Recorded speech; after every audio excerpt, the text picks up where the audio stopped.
Under. No goals. It's time to check the game notes. I think we're going to have the show of the year here. We're almost having magical moments here. Show Mindsy's time, Army. Show. Start us off. What an opportunity. Another idea by me. Everything's Bros' idea. Summer.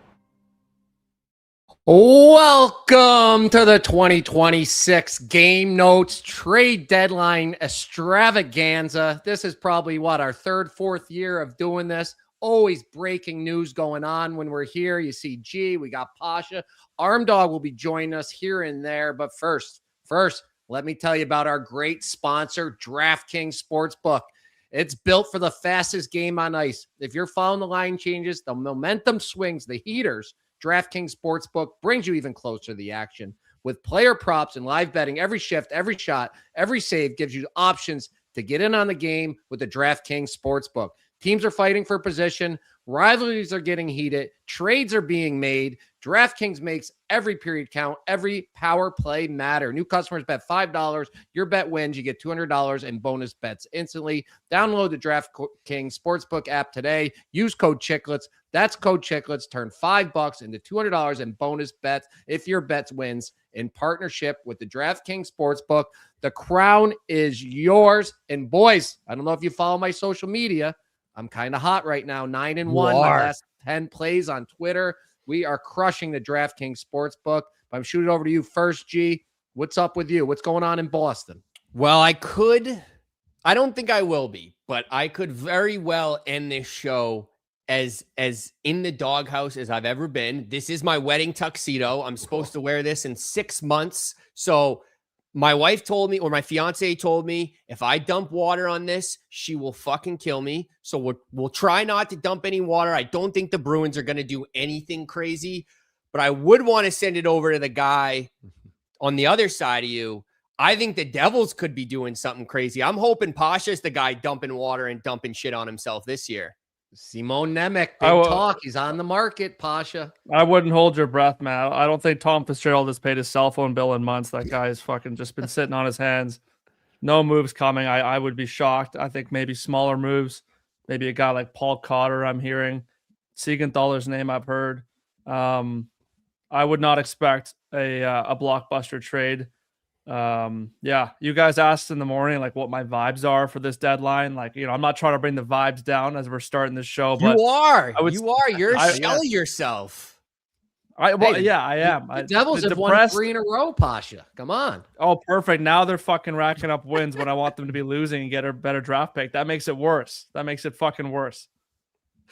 Well, I want to talk about my squad. I just took them 2 nights ago. We were in the group chat when we thought the Parenko deal was done deal. Got the Parenko. Parenko? What do you call it? There's no N in there. Parenko. Parenko, like the Blinko and Price is Right. Well, whatever. He said N. He said no. He said no to my Buffalo Sabres, but I still took them 10-1 to win the Eastern Conference, and I still like them. They picked up Schenn, and they got another big meat, Stanley. So I like what they've been doing. The other guy, Carrick, they grabbed. And I just look now on DraftKings Sportsbook, give them another shout out. They're down to 8-1. So, Merles, I think it's important. Like, I think the big conversation here is no movement clauses. I'd love to hear where both of you guys stand on no move. I know Pasha fucking hates them because of Dougie Hamilton, but Merles, like as a former player, like what are your thoughts on no movement clauses? Do you think do you side more with Parayko here? Do you side with the fans who are kind of like, what the fuck, man? Like we could have got a top 10 pick here, Radim Murkta.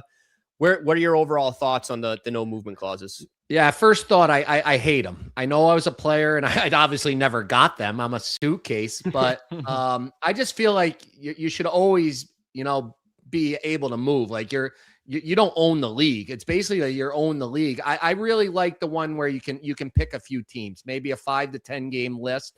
But then as I become like a father now and moving myself, I kind of get it now where if you are good enough and you've been somewhere long enough where you have the leverage to guarantee you don't have to move your kids and your family, I think that's really cool if you can do that.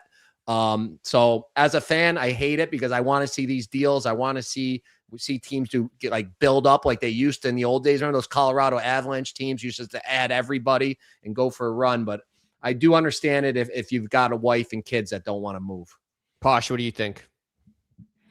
Yeah, I kind of agree with that. I mean, not to get too granular, but I think like if someone doesn't have a family and doesn't have strong ties to that place, then maybe they should be more willing. I do understand and more sympathetic if they do have a wife and kids, but I listen, I know I sound like a hypocrite now because I was all over Dougie, but I do respect players kind of exercising that right to a certain degree. I feel like it would be interesting if there was just some more like parameters, whether it's like 2 no movement clauses per team, or, you can only get a no movement clause if you're over the age of like 34, 35 years old, where it's give them out like candy. Yeah. I know. It's like guys out of entry level deals are getting fucking 8-year no movement clauses. It's like, it's impossible to move some of these guys. If I'm not mistaken, the Devils, I think, are tied for the most no movement clauses in the league. Of course they are. Yeah, it was funny because it kind of broke on Morning Cup of Hockey yesterday. Our guys over there, Johnny and Colby, because Arm Dog was on there. So I was tuning in. And then Pat Maroon came on. And he basically knew. I think he knew that he's not going to give up his no movement clause. And it was funny. I feel like nobody was really talking much about it. And then he came on and said it, and that was it. So memes is uh-oh. Okay. Yeah, what is this? I thought you had something. No, memes is what is this memes? hard. He's making AI videos of me dumping mustard on myself already. Whether we're 2 minutes into the show here. Well, if pasta gets moved, all bets are off. The wedding might be called off. If David Pastrnak got traded, I would light my house on fire. I'd light myself on fire. What about that proposal yesterday, G? Yeah, if this fucking guy texts me in the morning and he's like, he just throws like the craziest trades at me. He's like, Nemec for Pastrnak, like 1-for-1. Like, absolutely fucking not. No. What the fuck are you talking about? I said Nemitz, Mercer, and a first for Pasta. Fucking might as well be. It might as well just be Nemitz for fucking Pasta. Yeah, right. Gross. Yeah, right. So I want to let everybody know we're going old school style here. Game notes. We're gonna have a plethora of guests. When we did the daily, that was the word I always tried to use. My pronunciation is horrible, but we got all sorts of guests coming on, going to join us. If breaking trades, big trades happen, certain teams, we have guys lined up from those cities, from those fan bases to come on to give us a little bit better insight. We got some comedians coming on. We got some insiders. Here's the memesy video here. Time for a quick bite. Oh, come on. Mustard on the tuxedo? That's it. Cooling off. What a mess. If it didn't have the audio, it looked like pretty damn real. So I know we don't have Arm Dog yet, but I got to shout out. I've had this thing for 3 episodes and I keep forgetting to do it. Jay Edmonston, he saw me doing my unveiling of all my stuff I'm finding in the storage, and I thought I had the Colby Armstrong bobblehead. So lo and behold, this guy finds one and he sends me one. So we do have the Arm Dog here today. Love that. Look at that. Nice. Little Arm Dog got a bobblehead in Pittsburgh. That was pretty cool. I always thought it was a Wilkes-Barre one, but it was just a little figure. So we have a little news coming in here. I wouldn't say it's breaking news, but Pagnotta's reporting some stuff I feel like it's worth us talking about. He says, as just mentioned on the Daily Face-Off panel with the boys, told the Montreal Canadiens have circled back with the Calgary Flames recently on Nazem Kadri. Talks continue. Some chatter Patrick Laine could be in play here if this gets to the finish line. What do you guys think of Kadri to Montreal? Yeah, I would love that. I mean, that East is wide open right now. Florida is done. They've waved the white flag. They are gone. Tampa Bay, 4 in a row they've lost. They're starting to look human. I watched them last night against Winnipeg. They had absolutely nothing. Like I said, I like my Sabres. Carolina looks good. I watched them play the other night, but they let Vancouver hang around. Vancouver's just pathetic. So I think that East is wide open. Montreal got in last year. They have a little bit of experience. Go for a run. Let's go. There he is. There he is. What's up, boys? What's going on? Up, Hold on. I'm Army? trying to get my settings all messed around here. Hold on. You look good. You sound good. You sound great, and you look. Do you even feel better. good? Your ears must have been buzzing. I just broke out the bobblehead that got sent to me. There, I got you, bud. Colby Armstrong. You got one of these? Yeah, I got one of those. Yeah, I guy got one just of sent those, it to bud. me. Where'd you He get sent it that to at? me. Jay Edmonston. Oh yeah, how's my lighting, boys? I got it all You dialed look in here. amazing. I'm in look like at a you. back Look at that suit. back room. You look amazing, guys. Got the suits on, got the Tuxedo. tuxedo on. I mean, everything is happening, but really nothing's happening yet. Any other trades just recently? Because I was just like, I ran to the bathroom and Quiet. got on. You hear? You see my tweet? I got some streets talking to me, Arm Dog. Oh yeah, you're getting scoops, bud. I got some scoops. I got Let's some hear scoops. it here. There What it do you is. hear, Merle. Loughton to the Kraken and McMahon Loughton. to the Oilers. This guy. Loughton. Gotta be doing it on purpose. This is like insane, Merles. You're like American Don Cherry. He was seeing Parenko before. Oh my God, this guy, he messes up every day. It's my favorite. Guys, part when of I'm Merle. watching games, I got 3 or 4 TVs on, so I don't have the sound on them all because I got action everywhere. Sorry, I'm going 9-1 my last 10 picks. I don't get to listen to the announcers every time. Yeah, I get it. Yeah, that's true. Valid point. Valid Arm point, Dog, boys. Arm Dog, before you came on here, though, we were just talking about David Pagnotta just reported that the Flames have circled back on Nazem Kadri and Patrick Laine could be in play there. What do you think about that? Really, like Calgary. Why? A little bit. Why? I think. I would guess mean, it's Laine is in exciting. there to match money, right? Yeah, I guess so. Yeah, he makes a boatload of money, but it's like I don't know. Like I'm excited for Montreal if they could get that though. Like that is insane if they could get him, right? What are they going to do? I haven't heard too much like buzz out of Montreal really. No, that's what I was saying. Is I he think like they the could make a lone run in target? this East. Is he the lone target? I don't know. I feel like Kent Hughes runs a pretty tight ship. You know, former agent. He's got no leaks. Yeah. You never hear anything really coming out of Montreal anymore. Yeah, I know. And like, look, what has it been? It's been them. It's been Ottawa, and it's been the Sabres that we've been waiting on. Ottawa and Montreal got their kick at it. It's like, okay, we got to get Buffalo this year. Looks to be on their way too. So, yeah, pretty interesting. It's pretty quiet, you know. Like I would love to see Kadri there though. Like that kind of player. Like they have a Josh Anderson, right? And it's like, okay, and then you get a Kadri, that type of player too. You got a Gallagher. He's a little older, a little more beat up, no question. But you add that sandpapery play and ability to score, ability to check, ability to get it done in the playoffs. That's Nazem Kadri. So we'll see. Loughton. I wonder if Loughton will end up there. Loughton. Arm Dog, I want to talk to you because our group chat was buzzing a little bit. I think we were kind of on the same page against Biz on this, but it's one of the most shocking trades, and they tried to slip it through at 1 a.m. last night, was Carlson going out to Anaheim. Yeah. And I mean, Ovi already saying this morning, the saddest day in his history of his career. It's crazy because it was late, guys. But do you honestly, I have a hard time. It sounded if you listen to the soundbite of Ovi talking today too, how sad he is, how shocked he is, how his kids were even like blown away. But we just talked about it on TV as well. Like, isn't it kind of crazy? Like Ovi didn't know about that.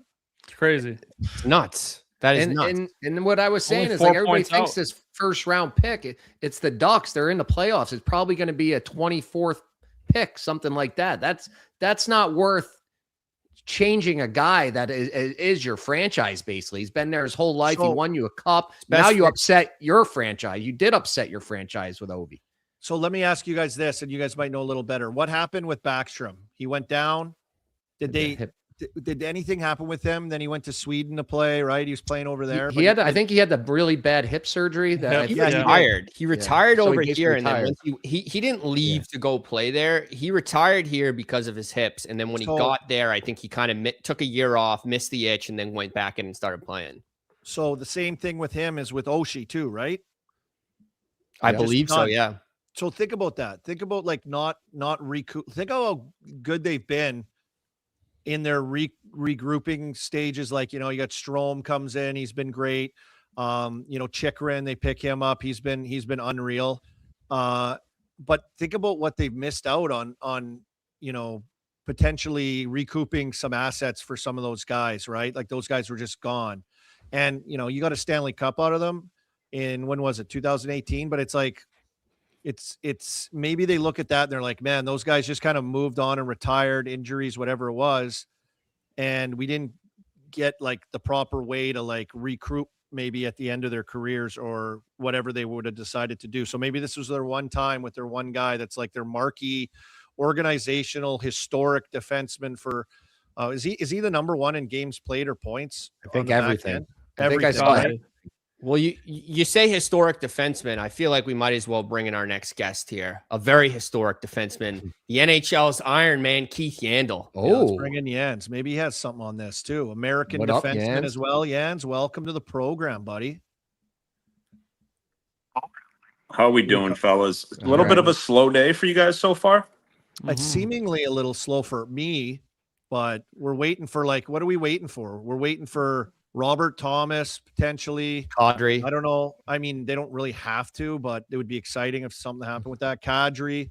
Who are some of those other big dog horses that are out there that are rumored to be guys? Well, right there it is, right on time. Here's our NHL trade targets: Kyrou, McMahon, Faulk, Binnington, Patterson, Kane, Ristolainen, O'Reilly, Benoit, Arlo, Trocheck.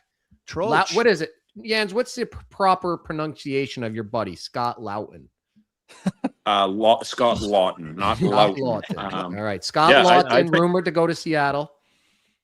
Yep. I think Trocheck is the biggest one that's still on the board right now, especially for the amount of time we've been talking about it. Feels like since right when they got back from Olympics that he's been the guy that's been talked about. I think he's been scratched, so it's coming. Is it going to be one of those last minute deals? And Drew is just waiting to get the best possible deal. But I think whoever he goes to is going to be happy, and I think he's excited to go somewhere as of now. Especially when your name's being talked about. So I think now it's one of those things you got to do it at least now. Jans, what are you hearing about Florida right now? I mean, there's a lot of balls up in the air there with Bobrovsky. I saw they just got Hinostroza. Is that true? They did, yeah. So it's like Minnesota got rid of him. Is Bobrovsky going to go? Could they sign him to a deal today? What are you hearing? Yeah, last I heard is he was going to be signing and taking a team-friendly deal in Florida, but like everything, you don't believe it till you see it. But I could see him staying it. I know he loves it here. I know he, he's a pillar in the community. He's a guy that's involved. So I honestly don't see him going anywhere. If he does, maybe it's one of those things. They have a handshake deal that he's going to come back over the summertime, but. I mean, when was the last time we saw a goalie of his stature? I mean, he's a future Hall of Famer, be traded, right? So it's one of those things now. It's the waiting game, but I feel like if that would have gotten done, like Billy Zito doesn't seem like a guy who's waiting around to move a guy like that. But you never know. Well, they did sign who was it? Rodrigue? What do they call him? Spicy Chicken from the Louis States there, right? So Louis that Domingue. made me think something. Either going to sit him down or they're going to trade him, or I don't know what's going on there. That was a very weird signing. We got to make a super cut of Merle's fucking. Yeah, don't understand that one. Yeah. I love that. Who's that guy? Who was that? Who was that? What are you on the golf course today, Jans? Yeah, on the golf course, but you know what? I always got time for you guys, especially on trade deadline day. What a teammate. Wanna What a see the Plus course? the extravaganza. Hey, have you This is talked the to Troch at all? Hey, just for I tried to reach out to Trocheck to see what's going on, Didn't get back to me. Rangers keeping it tight. Nothing. Has he just let me know? Has he gotten back to you? Have you reached out to him? I don't need to know what he said, but has he got back to you? You Yeah, Army. I was in his wedding. The guy's going to get back to me. I'm like, no offense. He's getting back to me. But yeah, I talked to him yesterday. He still didn't know what was going on. So, whether or not he knew and didn't say anything, but he did text me back. Ooh, that looks good. Well, I thought that would have been a good pickup. I thought him or Lawton to Minnesota would have been a good pickup. That too, right there, going back to Carolina would suit him pretty well. I think. I don't know if he wants to go back there or what he feels about that, but that's in the top of my head. But I think he's just with how much money he makes, or how little he makes, I guess is I can't imagine any team passing up if they have a chance to get him, especially what he did at Olympic, just doing such a good job against Team Canada and I mean the whole tournament. But I have a feeling this has got to get done. I know I know he's willing to go somewhere. I mean, he told his kid last week. We saw that funny tweet. That's so great. that's half the battle, right? We all know, like, you get traded, it's not just you, it's your family, it's your kids, and Mhm. you know, I think that they're all on board with him going somewhere and trying to win. Yans, I wanted to ask about as a noted locker room guy, years and years of everyone saying Yans the best locker room guy. We just saw the Minnesota Wild go out and get Nick Foligno. Obviously, a great guy to have in the room. How much do you value going to get a guy like that before a playoff run? Yeah, and I mean, and you know, he's got his brother there too, right? You saw what the Hugheses and the Kachucks did at the Olympics, just having that camaraderie together of keeping guys loose, because you know how a hockey locker room is, like everybody's, fair game, but then when your brother's in there, it adds a different dimension, right? Like no one's safe, and the dynamic between Nick and his brother are amazing. You see them their clips online. Like Marcus is a funny guy, Nick's a funny guy, so yeah. I think that would be such an amazing ad. Like he's going to come in. He's not going to be your first line center. He's not going to be playing huge minutes, but he's a guy that's going to help you out in the locker room in practice, getting guys ready and just being a consummate pro. Yeah, it's Those like the guys are same as the beauties. Kachuk brothers. Their dad played in the NHL, so they've been taught the right way to go about things from the very beginning, with the trainers, with the equipment guys, with the lower end teammates, with the higher end teammates. Yeah. They are just team guys, and we've been hearing about the Kajuks all Olympics since probably last year at the Four Nations. So the What are Foligno you brothers hearing, will Yans? bring What are the you same stuff. You broke that rumor on Chicklets that you could see him Brady going to Dallas. Are you hearing anything else on that front? Haven't heard anything. The only thing is, I just see him as a Florida Panther at some point. I don't know why. I just see him, like, them playing together, the way that we saw them the last two best on best tournaments. As much as I'd like to see him go to Dallas and try to win this year, I kind of hope it doesn't get done, and that a summertime deal to Florida can work out. Yeah, I don't know. Senators are starting to look pretty good. They won last night. Olmark's on fire. I think 6-0 his last 6 games. I think if anything, they're going to add and try to sneak into that last playoff spot.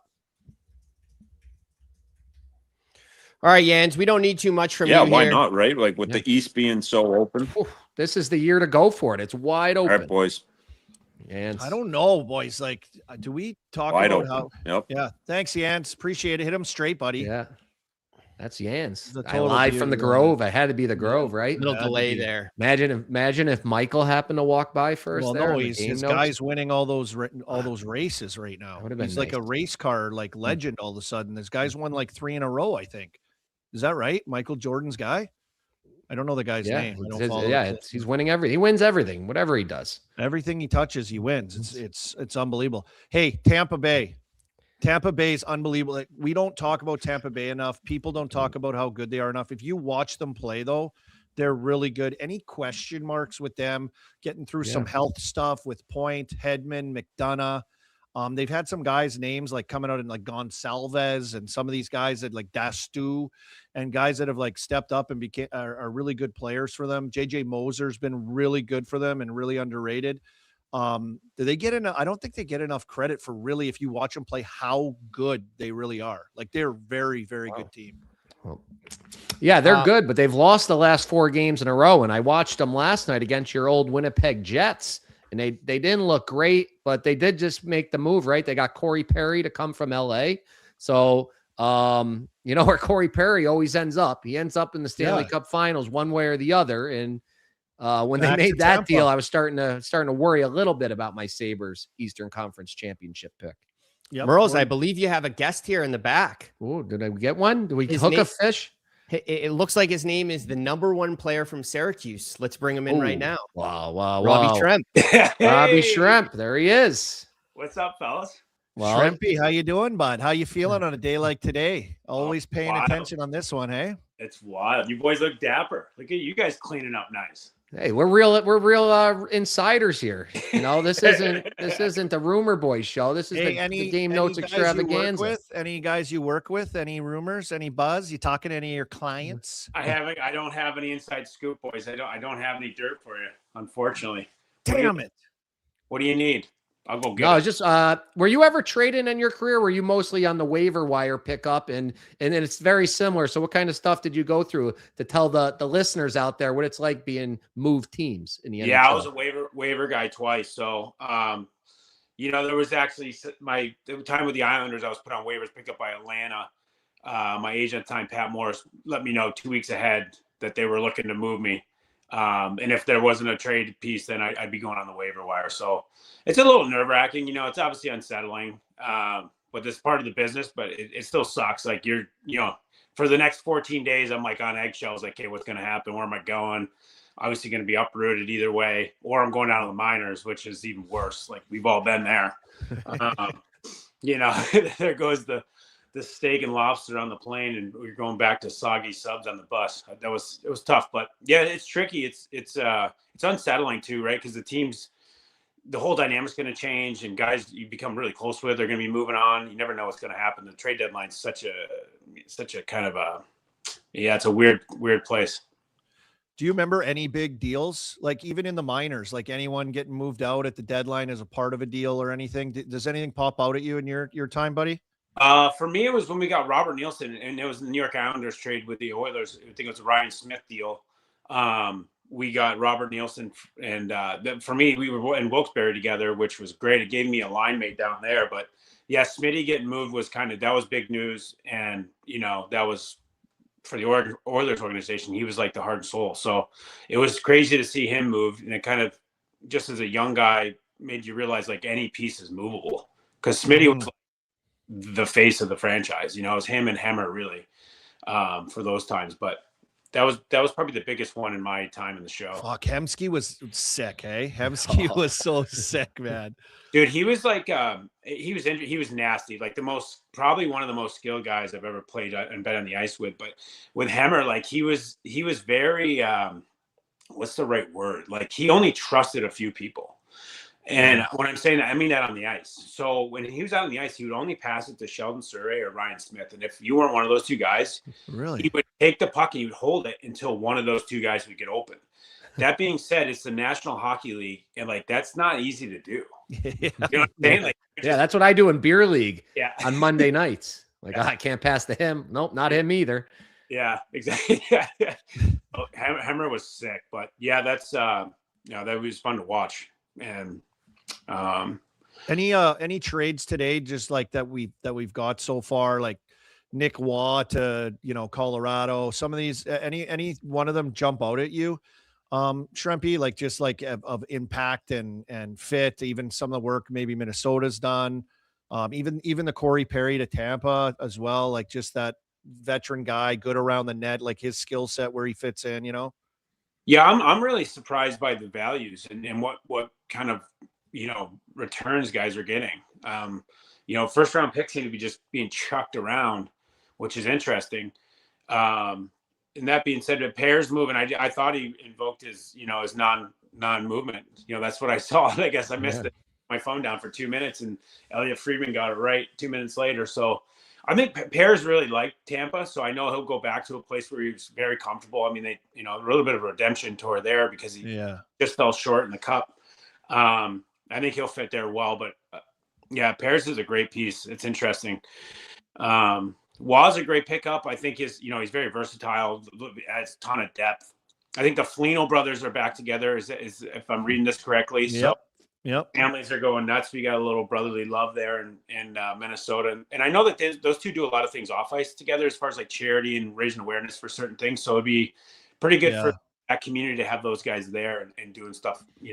They do it separately when they were on different teams. Now they're going to be able to do those things and have that impact on the community together, I think is great. And then on the ice product, like they're both warriors and, they play the game pretty hard, I think, following their dad's footsteps. So I think that'll be good for Minnesota. Let me ask you, Schrempy. Go ahead, Mur. I want to ask you, because we talked earlier about it, Parayko. I call him Parenko. He said no to our Buffalo Sabres. You're a Central New York guy, Sabres close by. What are your thoughts on no movement clauses and no trade clauses? Do you think players should have them or not have them? What are your thoughts? So the stat too, Schrempy, I think this year is like the most ever. I think there's like 26% of players in the league have no move. It might be different than I might be totally wrong. We just said it on TV, but it's like, like Calle Yarncroc off the Leafs has a modified no trade clause, like 15, like, well, he has the best agent in the business, our guy Philip.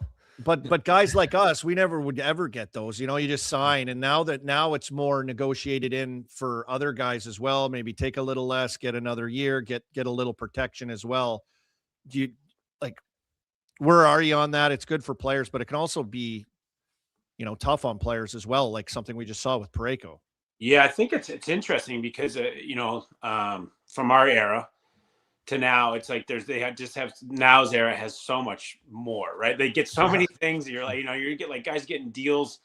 I'm trying to think of the guy's name in Chicago, Nazar. I think he's just signed for like, I don't know how many sheets. Was it 49 sheets or something like that? He's played like 68 games. Yeah, that was like Samuelson in Buffalo, defenseman. He played like 30 games. He got like an 8-year deal. Yeah. It's like that never happened back when we were rolling. You had to eat so much shit just to get $1 million. Like 60 sheets for 30 games of service. And I remember Tommy Gilbert back in my time. He's coaching in Madison now in the USHL, but it was a big deal. He came out of college. He's a little bit older. He was like 24, played like 60 games with Edmonton. They gave him $25 million or something like that. That was a huge deal. Again, the numbers are way bigger now, and it seems like a lot of people are getting those deals quick. That being said, with these no trade, no movement clauses, it's a little bit bizarre. I think it's a wild, wild west for the general manager to be slinging those around because, we all know it. Like the chemistry can be there one year, and then it can be there. Actually, the chemistry can be there in the first 2 months of the season, and then the last 6 could be shit. It can fall apart. Yeah. Why would you want to be locked into that group and not be able to move things around? And I think it's something you touched a little bit on. Like you should really have to earn that. Like that. Yeah. That's a Matthews. That's a Eichel. That's a. Well, Schrempy, they always used to say like he earned it, it's his. And now it's like, I don't know if it's like he earned it. He negotiated it. Like, yeah, that's what it is now. No offense. Well, good for them, right? Good for them. I like him as a depth player and everything. And I'm not trying to shit on him as a player, but buddy, I would never give that guy non-movement. Like, sorry, he's very expendable. There's a million third line guys out there that can play the role. PK, pucks in, pucks out, 30-second shifts, get the fuck off. Yeah. Like anybody can do that. So I don't think that's a piece that I need to have locked into. Yeah. Yeah. Yeah, it's wild. Schrempy, before we let you go, I want to know who your Eastern Conference champion is, your Western Conference champion, your Stanley Cup winner, after you've seen the moves that have made in the last few days here. I will stick with I like Tampa. I do like them. They play a great brand of hockey. They're experienced, and I think I just like the depth of them, and I like Cooper behind the bench. Mm-hmm. Out in the West, I like Vegas. I love their team. I like the play. I like their brand of hockey. I like them a lot. So I would take those guys in the finals, and I would pick Vegas to win it. Cup. Wow. I've been off Vegas. I've been so off Vegas. They stink. They're playing the game, boys. They're playing the long game. They're playing checkers. They're all playing checkers. So yeah, they need a goalie. Maybe Binnington on line 1. Maybe Binner on line 1. Boys.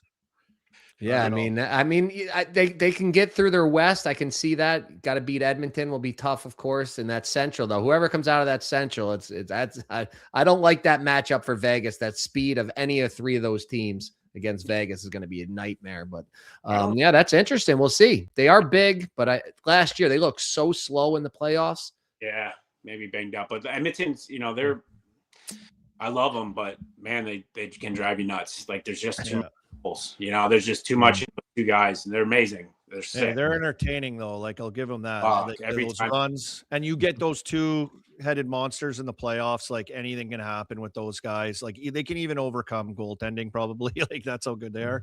But it's like, oh boy, you turn it on, they could be down by 4, and it ain't over. It ain't over with these guys. They did as much as they could there for those 2 years, right? Back to Florida. Yeah. They carried basically having a team with 1.5 defensemen, and those guys were good enough to get them to Game 7. Like they had to put it on their back and take it. And that's in the show. Like that's not Pee-wee hockey. We all did that. We were Pee-wees. Team on our back. They're playing in the National Hockey League like it's Pee-wee hockey. Those guys are nasty, but it's tough. It's a tough haul for those guys. Mm-hmm. Yeah, it's awesome. Well, thanks for joining the extravaganza, Schrempy. And you're in London right now, so keep your head on a swivel for memesy. You don't want to be running into that guy. Down, boys. You can't miss that mullet. Oh yeah, he'll put you in cuffs and drag you and hide you in a dungeon in his condo. That guy's crazy. But thanks, Schrempy. Appreciate it. We'll see you at the next Chicklets Cup. All right, hear anything, let us know. All right, there he is, Robby Schremp. I believe he won every event at Chicklets Cup. The hardest shot, the accuracy shooting. He's just a hockey maniac, Schrempy. Guys, while we were talking to Schremp there, Alex Ovuchkin spoke to the media, and he we can run the clip now, but he basically said it's the worst day of his career. Obviously, it's a sad day. Probably the toughest day in my career. Talking about like personal wise, but it's sad. It's sad. What did John mean to this organization? He's obviously the best defenseman in this franchise in whole history. Leader, obviously unbelievable man, and great friends for all of us. And it's hard. It's hard day. Yeah, I mean, wild. he doesn't sound happy. Traded in the middle of the night. Is Ovi on the trade board now? Is he that upset? You imagine that? I just saw a thing too. Was reported Yanmark surgery done for the year. That's what's his cap hit? 1.4 or something? I don't know. 1.45 long-term injury reserve done for the year. So that frees up because I think they had like $300,000 of space. So we'll see what can start happening here. What can get cooking for the Oilers if they're looking to do anything more, anything less. I don't know if they can do anything, but that gives them a little bit more flexibility. Interesting, boys. I got to get back to TV. You're back. Army will miss you, buddy. I'll send some guests in here. I'll send some others. Maybe Busy Boy can stop by. Hardest working man in sports, Army. We love you. I'll be back. Guy's got more nights in hotels than any person in the world. His any Bond job, Boy points, anywhere. His Bond Boy points got to be amazing. Oh, Jesus. We're moving on. Boys, moving on. I did want to say, I was going to say it earlier when you had the Army bobblehead, but I am here in Arizona, and I flew down here for very important business. Oh no! I've mentioned it before that the turning point of this whole demise started when I gave Biz this fucking doll, and now it's sitting behind him when he records the pod, just staring into my soul. Turning point. I think they've won one playoff game since I gave this to them. Complete disaster 3 years ago. So I don't know what I'm going to do with it. I thought voodoo doll, stick a pin in it or a needle. I couldn't find anything. I've just got this screw, but I'd love to know from the chat, what do I do with this thing? Do I stick a pin in it to revive the Juju? Do I burn it? What do I do? But all I know is if you burn it, yeah, I don't think that. I think because then it could ruin his career. You know what I mean? Brad's not the problem. He's part of the problem. I think you just get it out of business house. Get it back to your apartment, your condo, in the friendly confines of a Devils something's got to give. Yeah, super fan. Get it away from Biz. Juju. We've learned bad Juju. Ever since I gave it to Biz, bad Juju. Yeah. Get it Puzzle out me shocked. Maybe it's because the battery died. Remember when I first gave it to him, it used to say Jesper Bratt. So maybe it's when that battery died in it. The soul of the team died. I don't know. Either way, let me know what I should do with this thing because something's got to give. I think you bring him back to Vancouver and you treat him like the king he deserves to be treated like, not stuffed in a closet like Biz had him. Yes, I agree. Moving on. I wanted to talk about another trade because we kind of talked a little bit about it with Schrempy. Was Dallas, how good they are. Tyler Myers going over there. Just a mammoth of a D man. 2nd round pick, 4th round pick. That just breeds like a playoff guy. Like that's just gonna PK with that giant reach, just be in the way. 7-game series. You just keep running into them. It's so annoying, guys like this that are this big. And they got Bunting too, right? So Bunting's not an easy player to play against as well. So yeah, I really like the moves they've made. They've won 10 games in a row, and that's without, a lot of them are without Rantanen, who's been hurt since the Olympics. So we got breaking news. We got breaking news. We got breaking news. The Leafs are finalizing a trade via David Pagnotta. The Leafs are finalizing a trade involving Bobby McMann. It's reported that he's headed out west to the Western Conference. Now, I misspoke there. Uh-oh. It was Merle's had it first. Yes. Not Pagnotta. Yes. Merle's had it first. So, wow, that would be big, boys. I might have one. I might have one on the line here. Let's go, Merle. McMann what a start to Oilers 1 hour Insider. ago. 1 Insider. hour ago. Can I say, like, for a long time, Merle's has been in our Chicklets group chat saying breaking trades days, sometimes weeks before they happen. And a lot of the times we're like, Merle's break it, Merle's break it, Merle's break it. And like the one time I think he did break it, it didn't come true. But this guy is as much of an insider as there is. You are, Merle. You know that. I believe I didn't get a chance to go back and look at it, but I think I mentioned Marchand to Florida at the very beginning of last year's extravaganza. Well, you told us at the bar. You told me at the bar. Oh, that's what it was. I told you at Four Nations there. Yeah. We got it at Four Nations. And that one happened. It'd be nice if I catch one here. I like to go through a deadline and pick one up, but if he goes to the Oilers, it's a nice little addition for the Oilers if it's right. Merle's who knows? He could be going to the Kraken. Maybe I got him wrong. Maybe I got the teams wrong on those two guys. Merle's invented the insider. Another idea by me. Everything Merle's idea. Merle, I want you to nail this so bad. I'm like on pins and needles to see this. Like this would be big for game notes. Would be big. It would be big. Yeah. What other deals we got to talk about that we liked? Well, we talked about the deal that happened last night, but we missed one of them, which was Connor Garland to the Blue Jackets. Oh yeah. I mean to the program, he was on our streams. Was it last year? I believe he jumped on our streams. Just signed a 6-year deal, I believe, when he came on there or right afterwards. Yeah. So they move on from him, goes down to Columbus. I like what they're doing down there in Columbus. Pasha, someone who gets second round pick, third round pick for Connor Garland, a guy you're gonna get 100% work ethic every single night. He's gonna score some big goals for you. So really strange, but Vancouver full sell mode, huh, Pasha? You're out there. About time. You live there. Oh, and about time they do a full rebuild. Listen, I'm still not convinced that they're going to do a proper rebuild. I think if history is any indication, they're going to try and pivot and be good again in 2 years. So we'll see. I'm not going to give them credit for this full rebuild quite yet. But gee, you're talking, you went into the deep waters with the Patterson trade rumors. You took the heat off of me. What are you hearing on that? Little bit of just rumor, boys. The streets were talking. I believe, Pasha, you can correct me if I'm wrong, but Elias Pettersson's wife is from LA. Am I wrong? Is that right?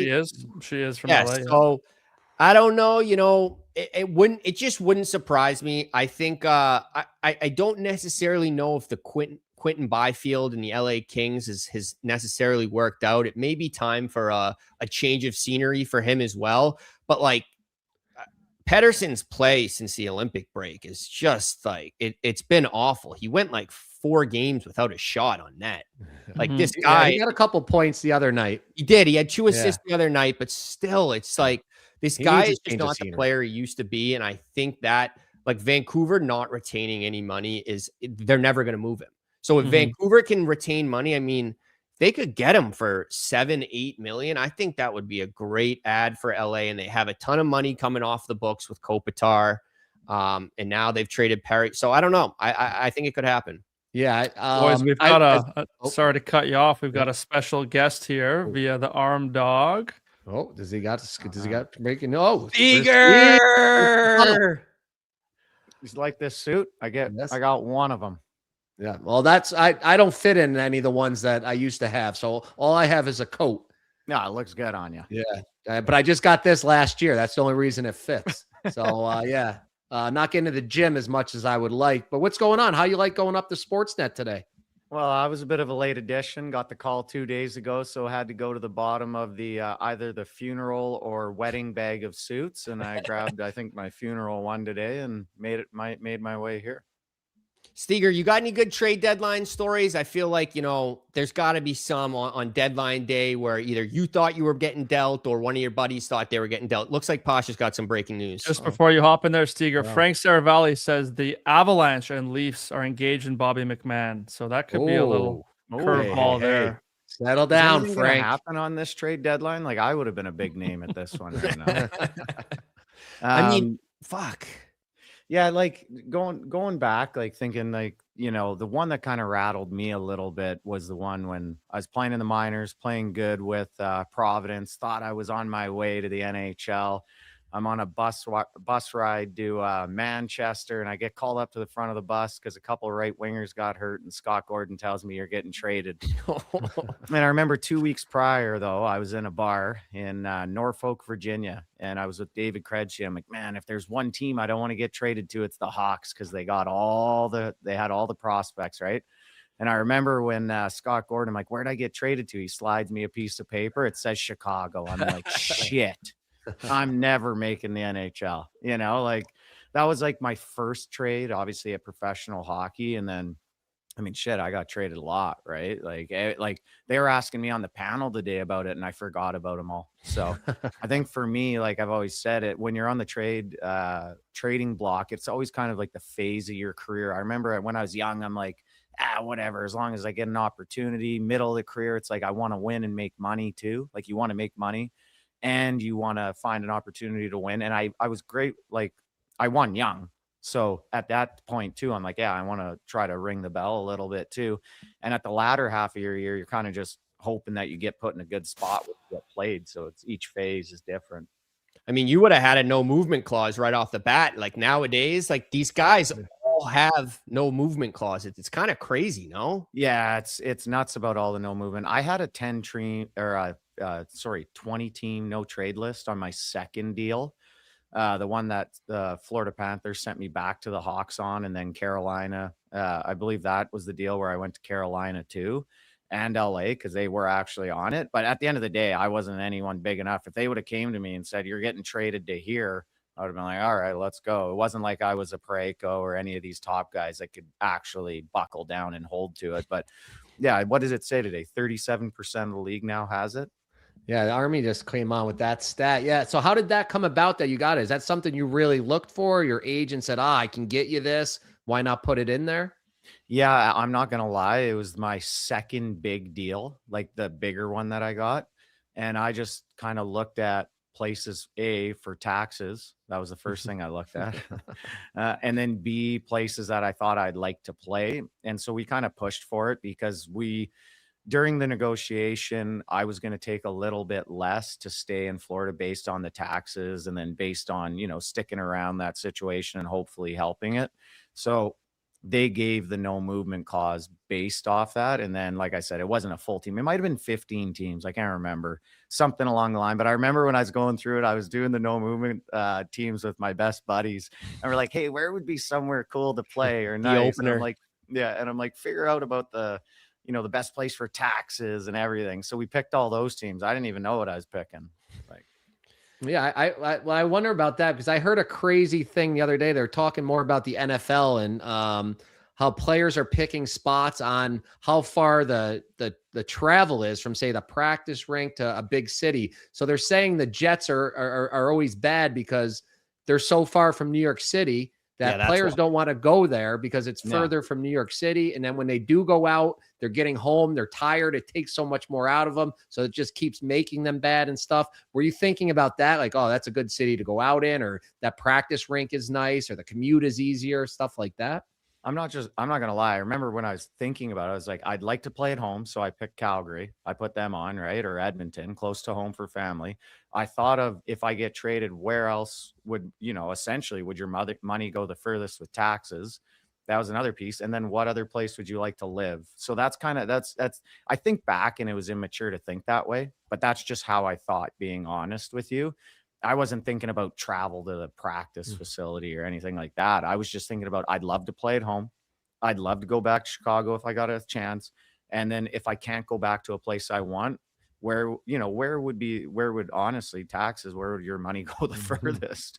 So that's kind of where I was thinking at the time. Steger, you mentioned Calgary there, and I feel like they're a team that's, been in the headlines for the trade deadline for a couple weeks now. First, they traded Weegar. Now Kadri's name is popping up left and right. There are some rumors that the ownership has almost stepped in here and said, we're not retaining any money. What are you hearing out of Calgary? And what would you give up for a guy like Nazem Kadri? Do you think he's got, good hockey left? He's got a lot of good hockey left because he plays the best, similar to Binnington. I know it's on the Canadian stage and everything. He plays the best when the game's the biggest. He's a gamer. He shows up when it matters. I can't imagine for a gamer like Cads how hard it is to play every night when your team's not winning. You're not going to the playoffs. He's not giving everything. He's giving everything he's got, but he's not, I would say. You know what I mean? Like, he is trying. He's trying to do what he can. But to get to that next level that he goes to, he needs real hockey that gets him there. And with Calgary, like, for me, the thing, that's my team, man. Like, that's like my hometown. That's my place. I played there. I love it. It just pisses me off that it's taken this long to get to where they are. They could have been in this rebuild 3 years ago, man. With all the assets they had too, like all the deals they've made, you think they would have loaded up. Yeah, you would have thought, but also I thought they should have tore the whole thing down when Tkachuk left. Agreed. Tore it down. The new building's coming, right? The new building's coming. They have now they're almost 3 years behind, I think, of what they could have been. Like, they could have already been 2 years into getting top 5, top 10 picks and starting to build for the new facility. So I'm glad they're starting to go that way. I hope Murray Edwards allows it to go. I don't know if he has the final say there or anything. I don't know the ownership structure there, but I just want to see them tear it down, rebuild it, and be ready for the new facility. And I thought they should have done that 3 years ago. Yeah, I feel like they got it. They sent Weegar to Utah. They got this college prospect, Castagna. And I think if you look at the college hockey top 20 scores right now, they have 5 of them maybe. Wittenbach's nasty. It's a great start. They are getting ready, like you said. But you need pillars, man. Like, you need a McKenna. You need Veerhoff. You need those guys that come in that are bona fide, deal breakers at the end of the day. Yeah, the true elite guys, the top 3 picks in most drafts. You can usually get one of those guys. Yeah, you got McKenna, you got the Verhoff, you got Stenberg, the Swedish guy. Stenberg. So that's the money you want to be in now, right? Like, you don't want to be in, okay, Wettebach could be good, but we still don't know, right? Like, he's doing great. Like, you got guys territory that could be, but it is. Steger, just one more for me. I'll let you get back to the TV set, but Toronto Maple Leafs, like, what's going on there? What do you think the right move is for them? I mean, now we have this Bobby McMahon news. He could be going out west, but what if you were GM of the Toronto Maple Leafs, what are you doing? Well, I talked to JD Bunkus today about this. I was like, do you tear it all the way down, or do you do a retooling on the fly? I think, me personally, like, you have Matthews probably in his prime for another 4 years. 3 years again.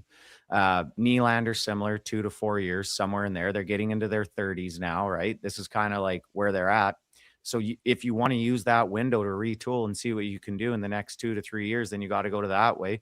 If you believe you can't win with them as the guys, and you believe you got to sell new hope to the fan base, then you got to tear it down to the studs. So it is what it is, but I don't know which direction. I think I would try the retool if you really want to keep those 2 around. Bring in guys, see if there's anything left. And if after next year, then obviously it's a tear it down. Yeah, it would be a shame to waste those guys. Going. All right. The arm dog, he's working. Army's getting me out of here, boys. All right. Well, thanks for coming by. Always good to see you, Steger. See you. What a beauty. So we actually do have another guest ready to go here. A plethora of guests today. A plethora. It looks like he's ready to go. It actually looks like he's on the phone now, so I'm going to give him a sec here. But no, he's just hung up. Well, it must be an insider if he's on the phone. Maybe he's got a breaking deal. Without further ado, we'll bring on the Heat Daddy. Oh, yeah, the turkey bacon, not the regular bacon. What's up, boys? How we doing? What are you making deals? Making trades?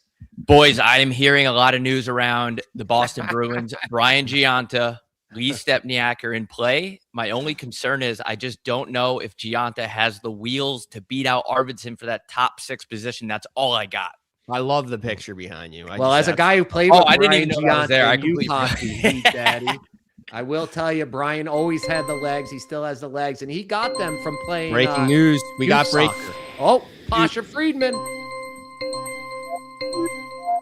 Daddy, we've got how do I stop that noise? Nick Delorier is getting traded to the Carolina Hurricanes. Oh, So a little sandpaper there for them. So that's the deal they need to make last 2 years when Florida Panthers were in their way. Agreed. But hey, it adds a little piss and vinegar. I like it. Heat Daddy, what do you think? I love that. Carolina's good, man. I their roster's just stacked. I don't know how they're not getting over the hump already, but their team is so nasty. I wouldn't be surprised if maybe this is the year. Who knows? You guys think they need a goalie? Like, do you think I mean, it seems like it's on the up and up there, but like with Bussy, but I don't know. What do you guys think? Go ahead. Maybe like, what if you somehow, some way got Bobrovsky to come over? You know, I don't know. Would he want to do that? Like at that point, I don't really know. Probably. They have so many prospects too. They have so many nasty prospects. I feel like it would be because there's the rumors to Bob to Edmonton, but Bob to Carolina. It's not right. Like you couldn't beat him. You can't go and take him now. Somebody else can take Bob, but neither one of those two teams because they're the team that knocked you out. He knocked you out. You can't just go and grab him. Yeah, I agree. I agree with that. That's weak. Heat Daddy, everyone in the chat is asking, where do we stand on That's Baseball? Who founded this phrase? And when is the Yug-Off happening? And who will be Dana Beer's partner? Yeah, so this is a touchy topic with Mr. Beers, who alleged that he said That's Baseball on October 31st. And we had a clip come out on November 2nd saying That's Baseball. Jay Swish said it. Jay Swish has a dictionary of his own. I don't think he stole it. But what people seem to forget is that the Chinese Taipei Little League baseball team cuts our clips for us. And they're not always very timely. So the clip came out on November 2nd of us saying it, but I think we recorded before that. So we're going to Chicago next week for games 1 and 2 of the Yug-Off. We're going to fly across the country to drink 1 beer. And look, man, it could get physical. Hopefully it stays clean. It could be physical, but at the end of the day, you know, we just want to get back to our families safe. And the rights to That's Baseball are on the line in Chicago next week. Well, I mean, it comes down to there's some dogs in that, like Ronnie Deutsch. That guy's a Plymouth Stater. He could put down 3 before I could put down 1. Like you can't just let anyone go up against you guys here. No, that guy could suck the water out of a fish tank. Like we already said, like there has to be weight classes here. There has to be some sort of balance because like Mr. Dana Beers, as it is, they're telling me that he can't chug, which I think is a little bit of BS. I mean, you look at that guy. The guy looks like he can funnel a beer. So he gets to pick somebody to go 2-on-2. We don't know who it is yet. So we're kind of going back and forth on text. Everyone's lawyers are involved, and we're trying to. You know who would be great? You know who would be great? I don't know if he drinks anymore though, but Bugsy Malone would be great because Bugsy is essentially who created Dana Beers when we were on the West Coast Wagon Tour. That is true. Yeah, that guy Deutsch, you got to make sure you get that in your contract. Don't let him be part of it. No, he will destroy you guys. And that's baseball is way too important. It's the biggest thing right now. Every social account in the country right now is writing that. I even saw it as the new headline for the World Baseball Classic. The guys are winning the gold medal and they're making their Instagram caption, That's Baseball, World Baseball Classic. Like, it's fucking nuts. Yeah, it's been so good. Like, those guys are so funny. It's good that people can see their personality a little bit, you know? But yeah, like Merles, like you said, like Dana has said That's Baseball 4 times or 5 times or something. And this is our entire life is That's Baseball. Like, I have nothing going for me besides baseball. So this is really important to me and my family. Actually, they don't care. They don't even know I'm going there. But the stakes are high, man. And that's baseball. And we're going to do this fair and square. Yeah, let's shift it back to hockey. I believe you're a Sabres fan, correct?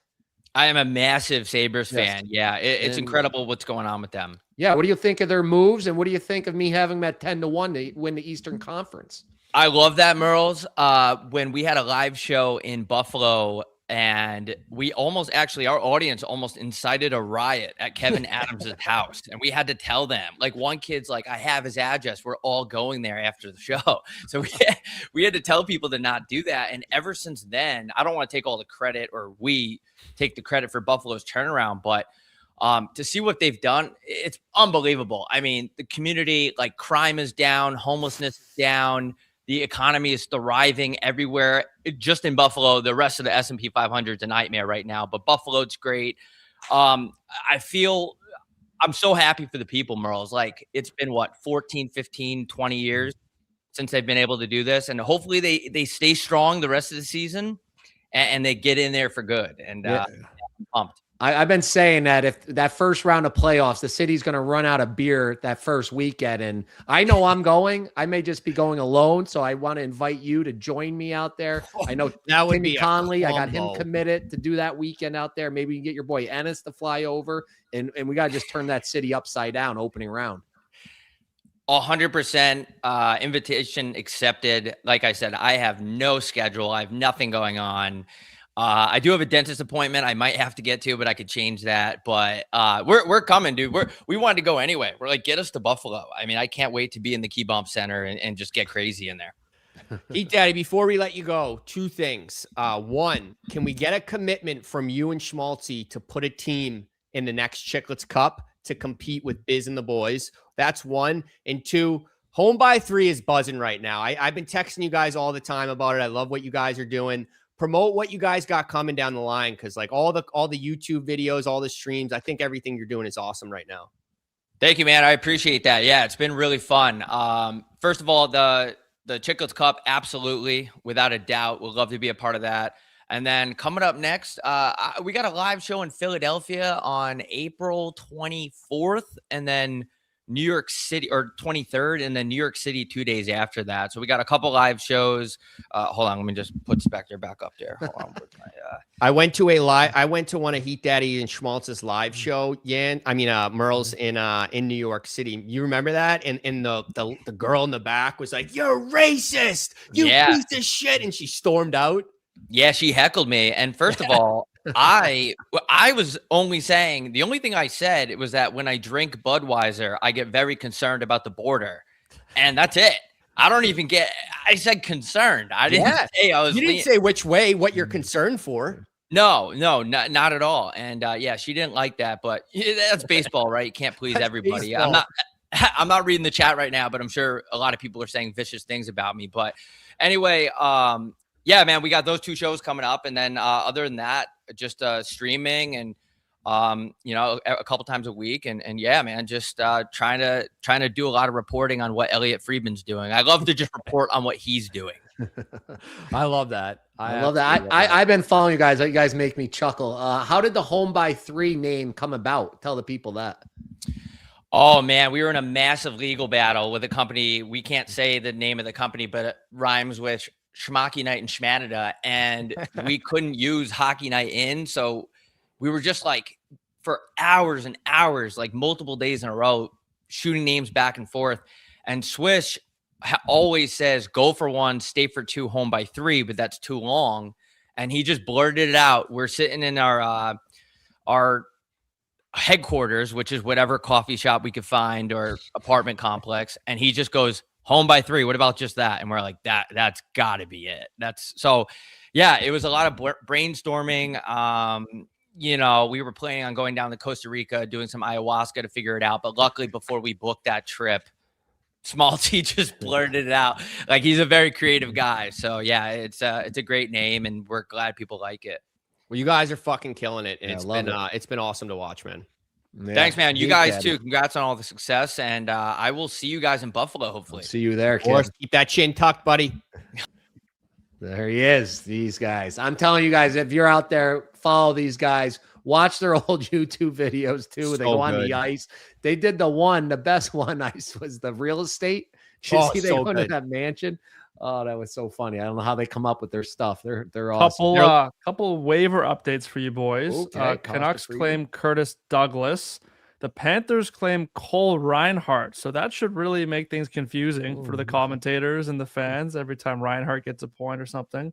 And then the Flyers take Luke Glendening off of the Devils' hands. Oh, and we got another breaking news here. The Washington Capitals are acquiring Timothy Liljegren. Okay.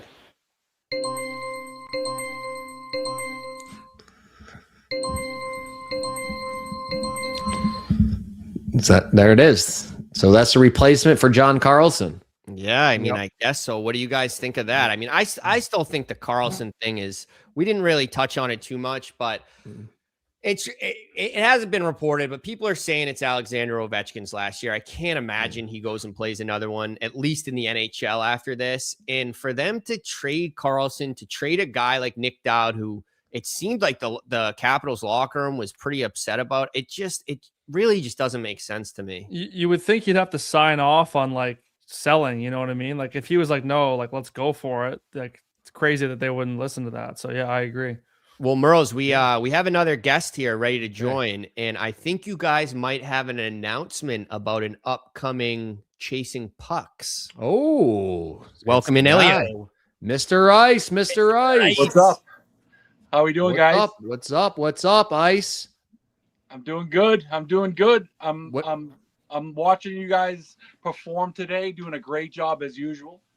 What moves are you seeing that you're thinking about goals with? Anything you like? You D-man gone, D-man added, forward added. Yeah, you know the kid Roy, is that how you pronounce it? I thought he was like top 3 in Vegas when they won the cup. I think he's gonna help Colorado.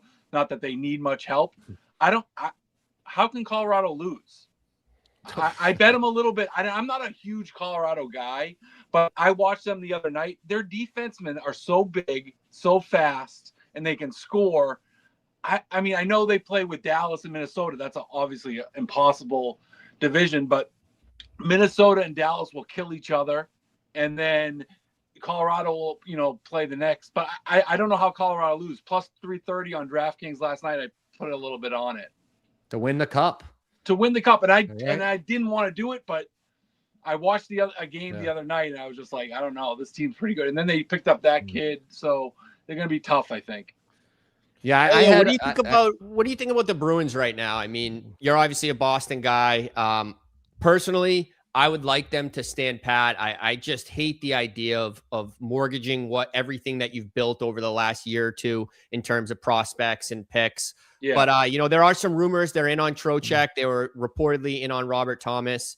But what are your thoughts overall on what the Bruins should do? Yeah, well, if Thomas has some term on his deal, that might, but you're gonna have to give up a ton for him. I do like the direction that they're going in right now. I didn't expect them to be this good this year. I thought they'd be. I said this on 300 Seconds with Mr. Ice. I said that they would be a defensive team that would rely on their goalie or whatever. And it's been the opposite. They've been scoring, giving up goals. So I know nothing. I thought I knew about the Bruins, but I don't really know anything. Yeah, and the power play too. Like they've had the worst power play for years and years and years, and now it's like the best power play in the NHL. It's nuts. I was completely wrong about the Bruins. I'd love for them to sneak in the playoffs somehow. Whoa! We got a big trade. Breaking news! Sounds like Brayden Schenn might be going to the Islanders, according to Elliot Friedman. Wow, that's a nice move. That is huge. I think that makes the Islanders a Stanley Cup contender, boys. That is a massive trade. Anybody in the Valley is now also confirming it's happening. Wow, the Blues are moving. I wonder. I mean, the returns got to be pretty big. The Islanders have tons of prospects. Notably, they had the 2 first-round picks last year. Yeah, 3 first-rounders. They had 3, right? They had 1, 16, and 17, if I'm not mistaken. Oh, I didn't know that. Yeah, that's awesome. Yeah, they have Cole Yzerman as well at BU. Like they have tons of stuff to work with here. Yeah. That's an over team. Surprisingly, some nights too. They like to let them in. They like to put them up. But I want to go back to the Bruins, Mr. Ice, before you leave, because we are going to see them live in person next week. Tell us about that. Yeah, so we have our Chasing Goals. I think it's our last one before IceCon. It's the 10th, next Tuesday against the Kings. We're gonna have to, get some goals somehow, some way. And then we have IceCon is the 11th in Chicago, which will be pretty fun too. So two more big dates for us. Yeah, so I'm coming over. I already invited G, and I'm going to tell the people, this is my plan. I don't know. I got 2 small kids. This is the plan as of now. I'll be getting in my car around 10 a.m. on Tuesday, driving straight to Tony's place. I might not even eat Monday. I'm not going to eat Tuesday morning, straight to Tony's place. $9.99 cheese. I'm going to get a chicken parm sub. We're going to start the pregame, and then I think we're going to head downtown, G. Go over to the greatest bar, maybe. Yeah. Before, Nice. have a couple drinks. That sounds great. That's perfect. Meet the ice people there, and then we'll gather there, and we'll head into the game, and we'll chase some goals. Yeah, I love it. Sounds perfect. I think that the Bruins, you just think that they never score, and then all of a sudden, like, there's 4 goals in the period. So we'll got to be patient, but I think we're gonna be all right that night. I love it, Mr. Ice. Thanks for stopping in. Thank I know you, you're guys. Good busy luck. on Fridays. Great It's your show. toughest day. Thanks, Ice. Go Ice. There he is, Mr. Ice. And if you didn't hear, Monday or Tuesday in Boston chasing goals, and then Friday, April 10 and 11 or 11, whatever it is, that weekend, Friday, Saturday in Chicago for the famous Ice Con. Will he ever win an Ice Con? Is this the year? You It's guys are Chicago so- versus St. Louis, who look, they're getting rid of everybody, so maybe they'll play some wide open hockey. You guys haven't won one? No. Oh no. my God, Jesus. Nope. The chasing goals were 4-1 or 5-1 overall. But yeah, the Ice Cons are in Arizona. We just missed it. And then Nashville, they didn't even come close last year, correct? Yeah, agreed. Yeah, that was But, it. Before Mr. Ice, I got to tell you about Prime Hockey Monday, G. Ooh, Prime Monday Night Hockey, Yeah. the absolute best. Yep. The other night, Flyers Leafs played an electric game. Flyers won in a shootout. That was after Nylander tied it up in the third period. So you had 2 great teams there. That was last week. Thursday night, they have their coast to coast. Always fun. They got new guests in there. They have the Chicklets guys sometimes. They have the NHL Network guys in. They have a different guest all the time. So check that out on Thursday nights. That's coast to coast, where they bounce around to all the games, kind of like the NFL does on their channel. But I want to tell you more about the Prime Monday Night Hockey, Ottawa at Vancouver on Monday. I just talked about Ottawa. I think they can still get in the playoffs. Yeah. Vancouver's in sell mode. They're in tank mode. So I'm going to be on Ottawa to win that game. That's going to be a massive huge game for 2 points. Ottawa, right? I mean, they're Massive. 4 points out. Like by then that could be, them fighting for their playoff lives. I think that's a huge game. And I think with where the Senators are at, I think this is monumental, I would say, for the future of their franchise. Yeah, they look great. I watched that whole game last night in Calgary. I may have been live betting that with Miggs and made a small fortune on that game. Ottawa's an exciting team. I told you Olmark, he's 6-0 his last 6. So tune in Prime Monday Night Hockey. Stream NHL action on Monday nights. Prime Monday Night Hockey is available free to Prime members in Canada. Start your free trial at www.primevideo.com. For the full Prime Monday Night Hockey schedule, visit www.primevideo.com/SALP/NHL Prime Monday Night Hockey. Wait, games. There it is. Look at the logos down there. Ottawa, Vancouver. Ottawa, baby.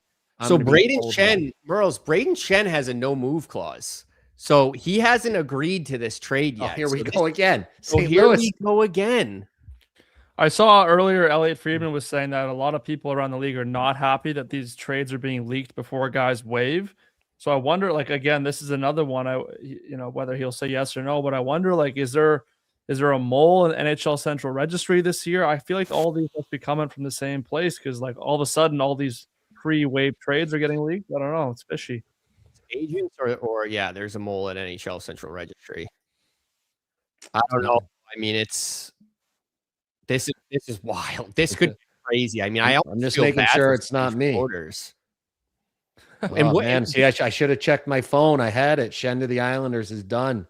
I missed it. That was at 2:09. I maybe could have had it. But again, better hope McMahon goes to the oil, Murray. You need this official insider verification. Mm-hmm. He has to still sign off on it, though. So I don't think it's done yet. Oh, Oilers out on McMahon. Carolina or Colorado? Wow. So I don't know. I gotta be on the phone. Gotta be on the phone. You gotta learn from Elliot. Insiders, yeah. I mean, look at this, Merle's in the thumb. You got 2 phones going. Yeah, I'm not a true insider. I got a text saying that's baseball. I mean, just things went off the rails with Heatdaddy on there. Oh man.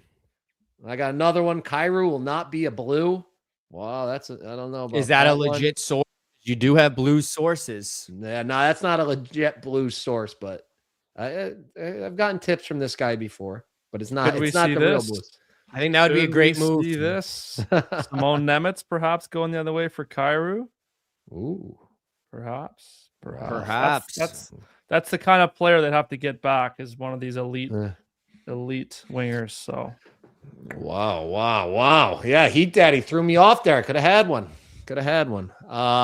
Where else do we got to go today? While we're waiting for more trades to break, we've talked about most of them. I think most of the big ones we've gotten through. Around the NHL, we talked Domingue. Oh, what about this one? Or we should maybe wait for Army to come on. Did you guys see? we talked who? Who was that? What? Domingue? What's his name? Louis Domingue? Yeah. You're unbelievable. Guys, gotta come from the spot. Purpose. Guy Heber is Guy Hebert. We're changing names around here. When you get to the NHL, you get to change your name. Take a look at who else is still out there on this. By the way, we should have talked to Heatdaddy about it. The baseball swing Malkin on Dahlin last night. Jeez. How many games Susky is he going to get? And would it be more if it wasn't Malkin? Yeah, I think it would definitely be more if it wasn't Malkin. Yeah, that was tough. Yeah. That was real tough. I mean, I would say that's at least 5 games, right?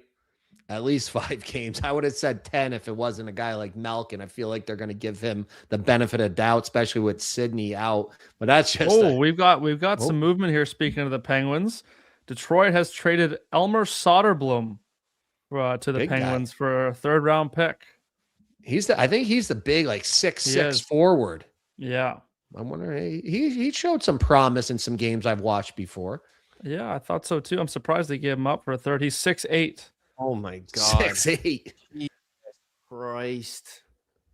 It's a big boy. Yeah, I like that. What do you know about him, Merles, besides that he's a big boy? I watched him play. He did really well in Frölunda of the SHL. He would play the flank on the power play, and he had a great one-timer. Obviously, he doesn't get that kind of ice time in the NHL yet, but with Malkin out now, maybe Schenn has waived his no trade. Done deal. Wow, that's a big deal. That's it. That's awesome. He wants good for the Islanders. He wants to go win there. I like that. I like the Isles. They can. Shit. East can win. Anybody in the East can win. I kind of got ahead of myself there. I know RA has a future on them. I don't think winning. They're playing the Penguins right now. If the playoffs ended today, they can beat them. Definitely could beat them. And then they would play Carolina, who they Carolina you can't count on Carolina. Sorokin gets hot, boys, and you never know. Yeah. They're not winning shit. All right. You don't think they can win a round? No, they can win a round, but they're not winning the cup. I think that's still good though. For that franchise to go in and win a round with where they've been at, and getting Matthew Schaefer in there, I think getting him that experience, I think is it's well worth the deal here. I wonder what the return is here. Do we know what the return is at all, Posh? Haven't seen anything. No. Gotta be a 1st-round pick in there at least. Gotta be. Michael McCarron's getting a 2nd. You gotta imagine Schenn's getting at least a 1st. Once again, Sleepy Tommy Fitz. Sleep at the wheel. Yep, St. Louis is moving. Let's see if the 2 big guys go, Binner or Thomas, or third, I guess Kyrou. We just talked about him. They got a lot of pieces. We're less than an hour away from the deadline. But stay tuned. Stay here with us till after 3:00, because as you guys all know by now, deals come in late and they don't get registered in time, and then they pop out in the next, say, 15 to 20 minutes after. So we'll try to stay tuned. We're going to have some more guests on, a plethora of guests still to come. Ryan, adding to the plethora of guests right now. What's up? There it is. As I said, I didn't even know it was him. What is up, guys? How you guys doing? What's going on? Pasha, your team stinks, huh? Must suck being around the deadline when your team's got nothing to play for, nothing to live for. This is me. I'm just a fucking muppet as I watch them lose games. Yeah, but you almost want them to lose. I do want them to lose, and then now they've won 3 in a row. It's just there you go. It keeps getting worse. There you go. What do you think of the Schenn deal? Brayden Schenn to the Islanders. Okay, all right. So Wyatt had a haircut. I've been out of the loop. Brayden Schenn to the Islanders. Wow. We didn't think they'd stand pat. They deserve to get going here. They deserve to add something. God, he could make a nice. He kind of fits in well with that team too, right? They're a little older. He's hard to play against. They're hard to play against. Wow. What are your? We've been talking all episode about how the East is basically wide open. Carolina looks like the best team. Tampa's lost 4 in a row. Can't really trust any of these teams. Could the Islanders? Could you see them making a run? Pasha says no way. Hey, what's a run? Yeah, I gotta get conference finals. Yeah, I'd say conference finals. I mean, yeah, I could see them. That's Carolina in the second round, then, though, right? Yep. Sorokin gets hot though. Like anything can happen. Sorokin's been hot all year. That's the thing. Sorokin is. I mean, maybe not my pick for the Vezina. Top 3 certainly. He's been incredible. Goals save above expected. All those numbers. So can he stay hot? Can Carolina wear them down? I don't know. I don't think that they would beat Carolina. I wouldn't be at all surprised if they win their first round matchup, though, who would right now be the Penguins, correctly, as I pull up the standings. So I can't wait to see Schaefer play in the playoffs, though. Holy shit. I just wonder, Columbus boys, I'd be very worried if I was Mike Grinnell. And I would also be taking a look at every single option for every UFA you got on Boston, because you guys aren't worth a damn. No offense. I love what they've done. I love the season they had. But Columbus is coming. They're not slowing down. I could not agree more. And I said this at the beginning of the season. I want to see competitive hockey to the trade deadline. And then I want them to sell. I mean, for the rates people are getting first-round picks and second-round picks right now, Victor Arvidsson could get you a pretty good haul. He's UFA, right? He's got 16 goals this year, man. He's playing unbelievable. I wouldn't be surprised if the Bruins sign him to an extension. I don't think that's out of the realm here either. I think he's looked fucking unbelievable this year, but I wouldn't be surprised one bit if they trade him as well. So I want them to sell. But I do think they'll stand pat. I think with what this team's done throughout the whole year, with the geeky calling out Sweeney saying, we've earned the right to add here, I just don't see them doing much here. Nemitz, Mercer, and a first for Pasta. We don't know yet. No one's announced it yet. Okay. No, but the Jackets have won 3 in a row coming out of this thing, and that's all without Werenski. Thanks, John. We didn't take that and bet. They got Connor Garland now. Garland's coming over. I love his game. Now, does Coyle stay there? What are we hearing about him?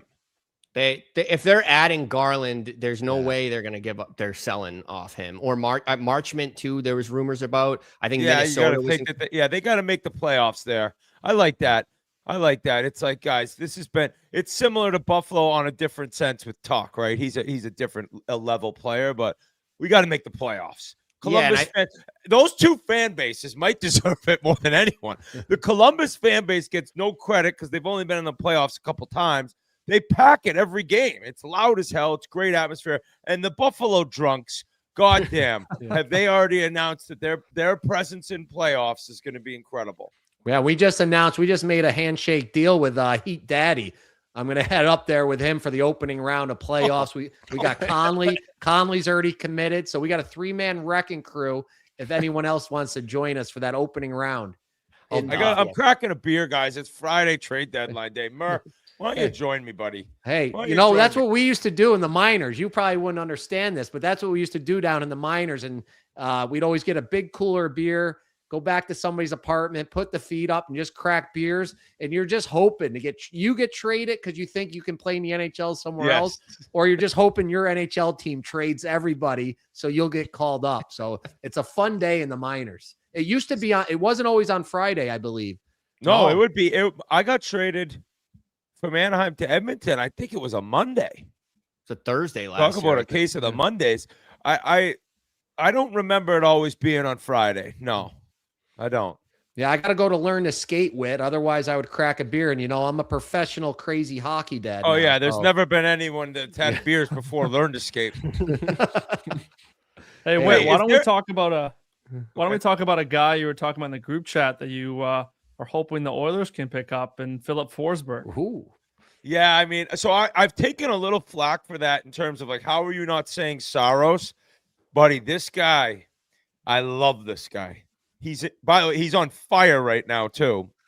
The only reason I tweeted that was because somebody sent over a tweet from one of the insiders or somebody, basically Nashville's like looking to just get rid of everyone, and just picturing, because as much as the Oilers need a goalie, they also kind of need another top 6 forward, right? Like that's something when once that third round starts, and yes, we've already beaten Anaheim, and Vegas can't touch us. So once we get to Minnesota, Dallas, or Colorado, you got to get some firepower up front. If you have Forsberg playing with Leon, and then you got Hyman with McDavid, say wherever you want, where Nuge sits on either one of those lines. Now we got our third line center in Jason Dickinson. He's money. He's going to kill penalties. He's going to shut down other top lines. Imagine Forsberg on that team. Now, if I could choose Forsberg or Saros, I'd have to go Saros. But then what's his 6 more years? And he's tiny. I don't like tiny goalies. Nah, I don't like tiny goalies. No. What about the Great Wall of St. Paul, Jesper Wallstedt? I don't know. I'm not prepared to say what I would do. If there's an announcement on this that the Oilers get Bobrovsky or the Wall of St. Paul, I might come. Does that sound bad? I don't want to say that, but it just came out. I don't know. I was saying I think it'd be really weak if the Oilers took Bobrovsky, and that's how they finally win. The guy beat him twice. Like, come on, who cares? Yeah, but you can't. It's like a LeBron. Can't beat him. Bring him. You can't beat him. Bring him in. Do you think that if there was a hedge fund or a bank out there that was getting dominated by a certain trader or a certain guy that's a CEO, they wouldn't take him in to then build their business? What are we talking about? Analogy. There is not an Oilers fan in the world that would say what you just said. Whit was ready for this one. Bobrovsky? Are we crazy?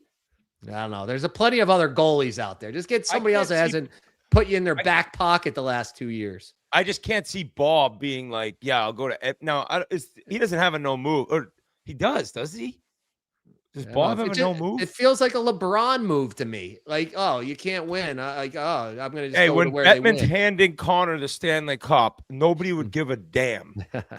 Now, I just don't see Bobrovsky being there. Like, I can't. No, I don't. I more feel like it'd be him. Like, no, I beat those guys. I don't need that.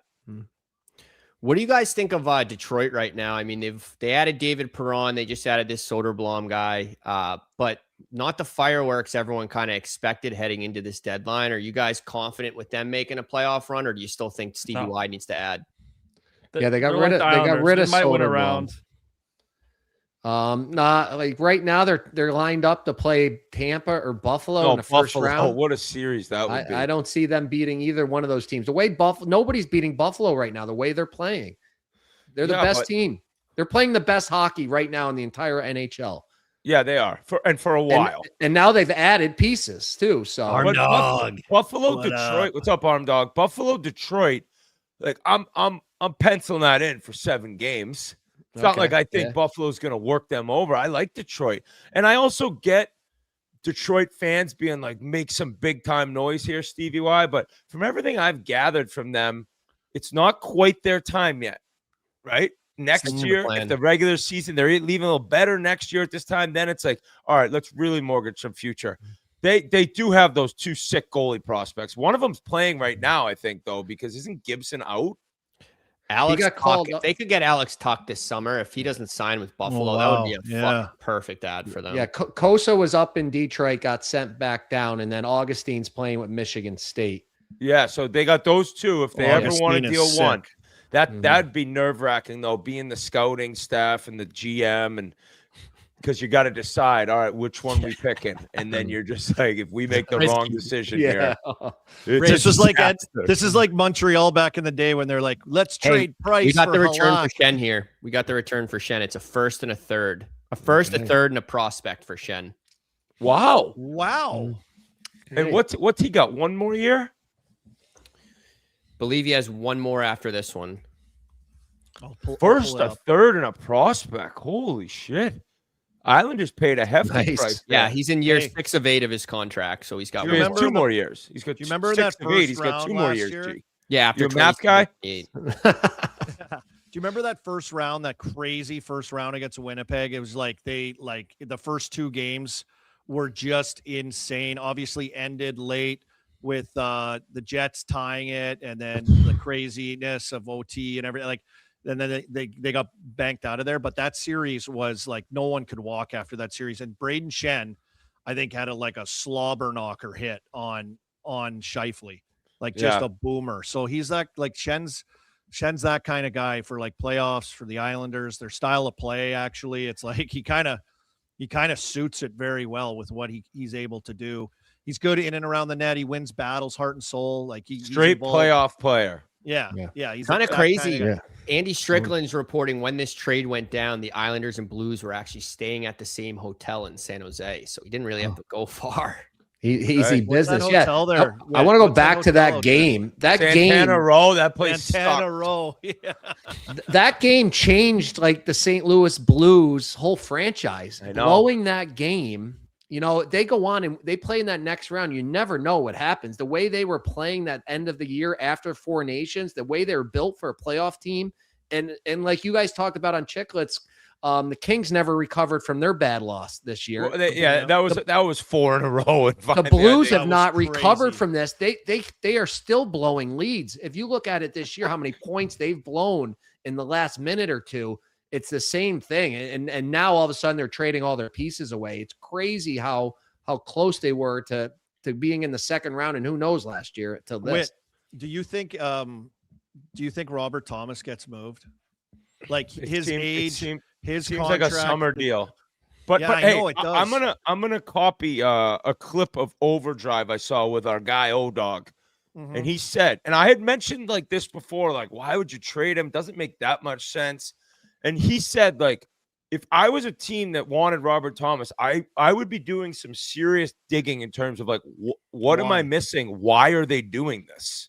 Mm-hmm. I don't get it. And listen, Army knows a lot about hockey. He's won a Stanley Cup. He's been doing this forever. So he's probably has an idea in talking to Alex Steen, but I don't get it. He's not old. He makes under or just over $8 million. Got term. He's I don't get why you trade him. That's who you want to start a rebuild with. You need the rebuild aspect is like you need a couple guys. But he's not. He's like 26 years old. Like, I know. It's crazy. It's it's weird the conversation's not more centered around Kyrou, because Kyrou was the one who's had problems there. But I think everyone knows that they want it. They're shopping him. Where does he go? Wow, dude. When I saw that Brian Burke on Jeff Merrick yesterday questioned Robert Thomas's offseason training, so I don't know if that's maybe there's some smoke there, but yeah. Big game. I've met him one time in Vegas. Great guy. Yeah. We were just walking past the tables together, caught up with him, and I think that guy was with Yands. Awesome dude. The guy with the big hands. Did he have big? Yeah, big hands. Big hands. Fingers. Yeah. Pearly whites, just like Pearly James whites. Neal. Guys, I know you guys have been on since 1, but I don't ever remember in my life seeing a team more down in the dumps and affected by a trade than John Carlson from Washington D.C. Makes sense. sense. Yeah, we played the whole Ovi clip where did you see Tom Wilson in his career. No, Tom Wilson was it was like his dog just died. Really? And I'm like, God, these guys are 4 points out. It's Ovi's possible last year. Like, I don't know how they recover from this. If they do recover from this, credit to their locker room and Spencer Carberry. But the vibe around that team and the quotes, I saw TJ Oshie's tweet, like shock. The word shock's being used a lot.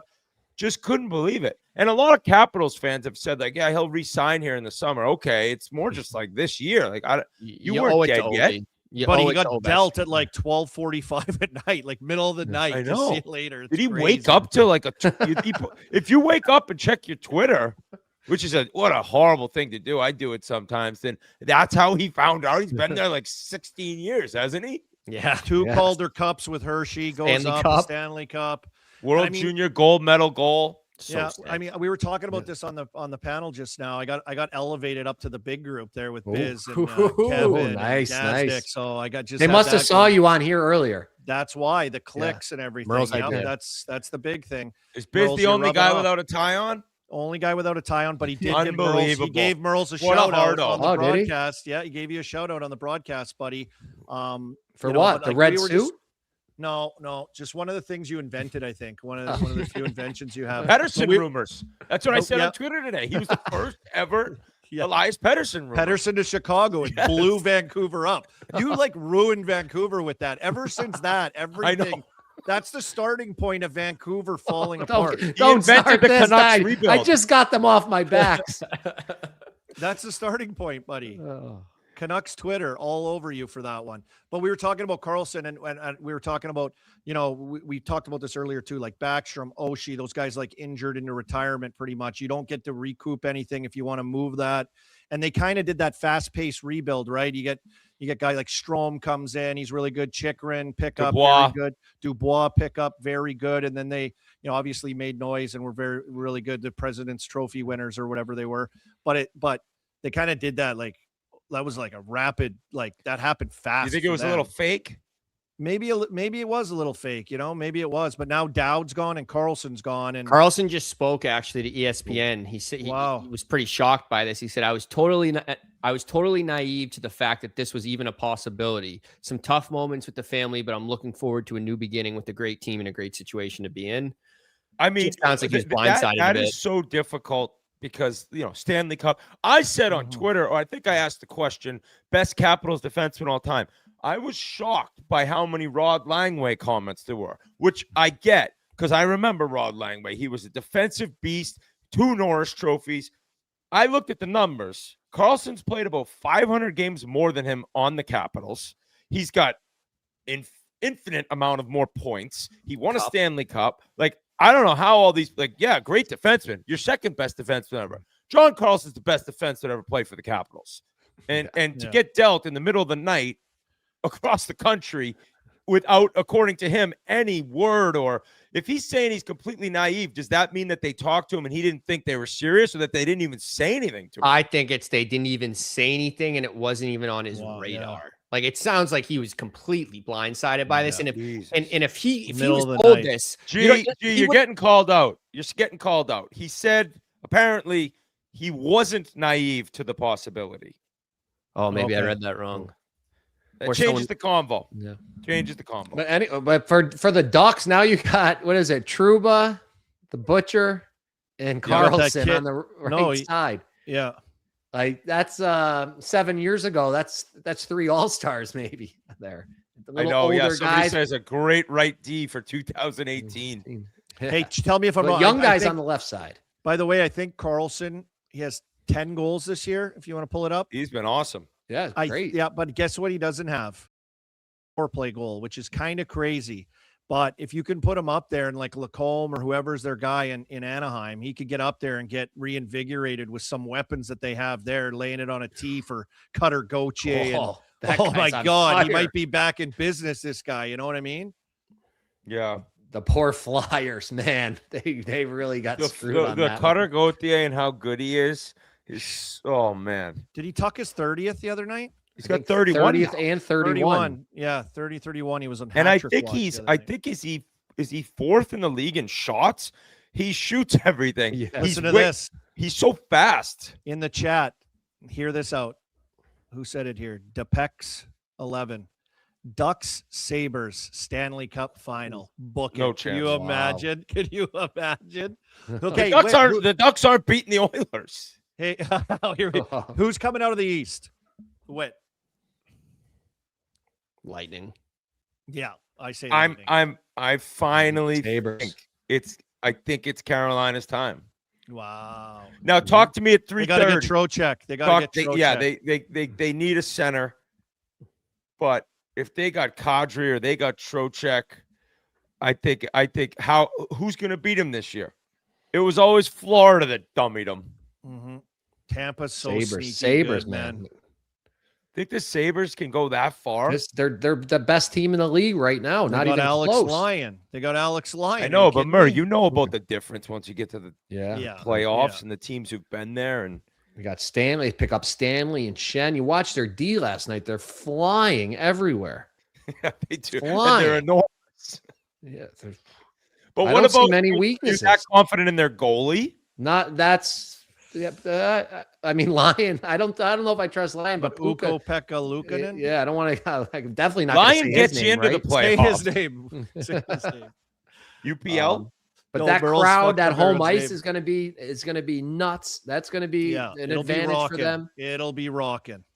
Wait, what are your thoughts on the Leafs here? I mean, we had suck. Seager on. I mean, if Biz keeps holding up the "we are not selling" sign on the Sportsnet broadcast, I think they should be selling left and right. Here. I think Biz is I don't know, Lawton has to go, right? Like you gotta. How is he not moving? He's 1.5 centerman, third line, kills penalties, good on faceoffs. Like how is he not? How is I seen Billy G gets Nick Foligno, but like he should have got him probably too. Like I don't know. Like he should have. I don't know. Maybe it's not done yet. I think that Toronto. I mean, if you believe in Nylander and you believe in Matthews, you got two studs there, right? Mm-hmm. I don't get re-signing McMahon because his value is never going to be higher. He's 29 too. I thought he was like way younger. He's 29 years old. Yeah, he's a late bloomer. Yeah. So why don't you just stockpile a ton of picks? Agreed. Why don't you try to it's not a rebuild, I guess, but I guess it could be called that. Almost do like a year off and just bring in all these young guys, these young prospects, figure out who can play, almost have a huge rotating roster around just those two guys. And that's like what the Bruins did at the beginning of the season. Like Kuznetsov was like a extra guy, and now he's the first line center. Minton started the season in Providence. Now he's the second or third line center. It's like you just got to get these guys in there. You know what I mean? Last year, Leafs deadline buried him with how good Minton looks now.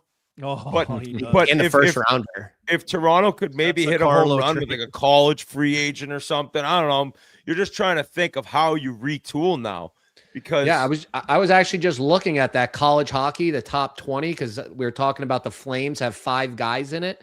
I believe there was only one guy not drafted on there. Yeah, and it's McKenna. Yeah, exactly. So it's not like the old days where these guys were sneaking through. That these scouts are on them now.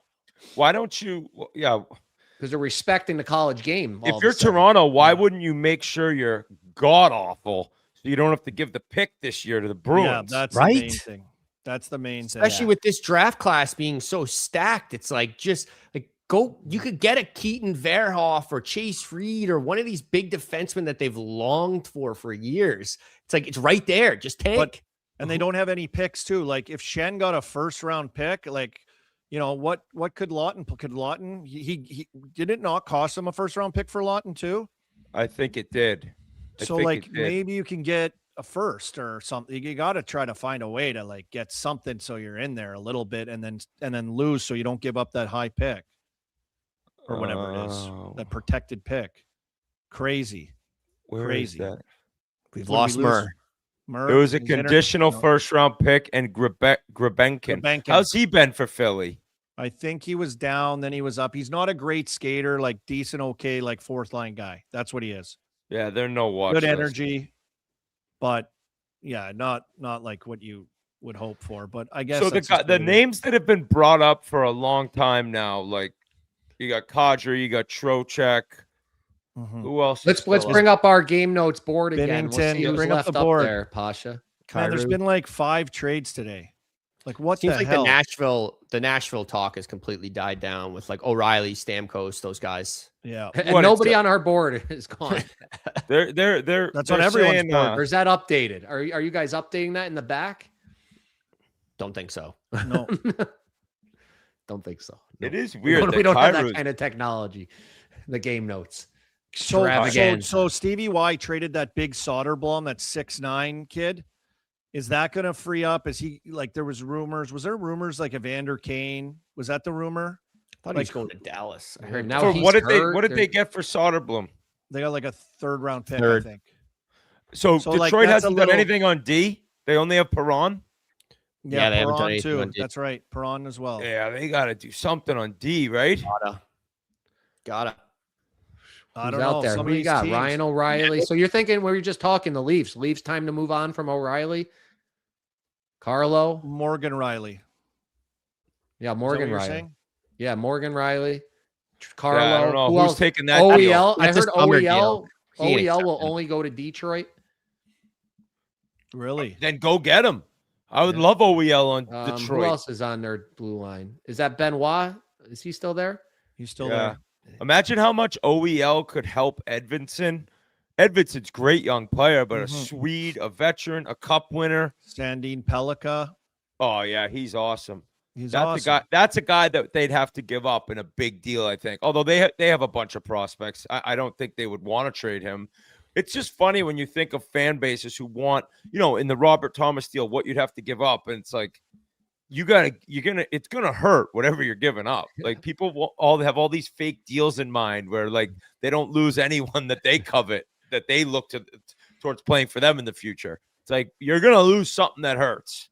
Yeah. I will say this with this Soderblom pickup. Listen to this, and not very Dubas like from the past. Soderblom 6'8", Brazeau 6'6", Mantha 6'5", Gino 6'5", St. Ivany 6'4". Like they're getting like some big body guys in there now, and they started this year. Obviously, it's not very common. They a lot of skilled little guys. So targeting a good young player. I think Soderblom was like a 6th round pick too. So. Army, we were talking, I think, before you came on. What do you think Malkin's going to get susspeed for that? Well, it's a phone hearing, so no more than 5 games. Oh, all right. Insider. And I would liken it to how did Trouba not get a game? Yeah, that was wild. Yeah. Like, it was kind of like that, pretty much. I don't know. Like, Gino just snapped, though, and then he was like, oh, shit, what did I do? Like, Russian snap. I'm going to try to fight you now. Yeah. But, I don't know, like what? 2 games? 3 games? What do you think? I was thinking over 5 games, but so I think it'll be 5 games. I said, oh, it's Malkin and Crosby's out, so they'll take it easy on his him. hearing tonight is at 6 p.m. as well for Gino. I'm hearing that there's a chance they don't trade Trocheck. Yeah, I would imagine that's the case. Dude, now. Sucks. That sucks for him. That's brutal. I mean, he said he likes living in New York. He just won a gold medal. I don't think he wants to be on a horrible team, though. Yeah, no one does. But it's like that's kind of the cards he was dealt. He's making a ton of money. He just won a gold medal. What has he got left on his deal too? 3 years left. Yeah, you don't have to trade him. That's the trade same him this thing summer. with OEL. Trade him this summer. But I think though, and tell me this, Red Wings fans in the chat, Red Wings fans everywhere, memesy. Aren't you like, come on, Stevie Y. Come on. Larkin said, I thought we were getting more help at the deadline at the end of the year. Like Detroit's a team that has been out of the playoffs for so long now too. They're there with Buffalo. It's like, okay, when you gonna hit the go button? It's like, but don't you think it's different this year because they're gonna get in this year? Yeah, it is. That is like, that was the main goal, right? Like the Heat's not going to be like, we didn't do anything at the deadline and didn't get in again. They're in this time.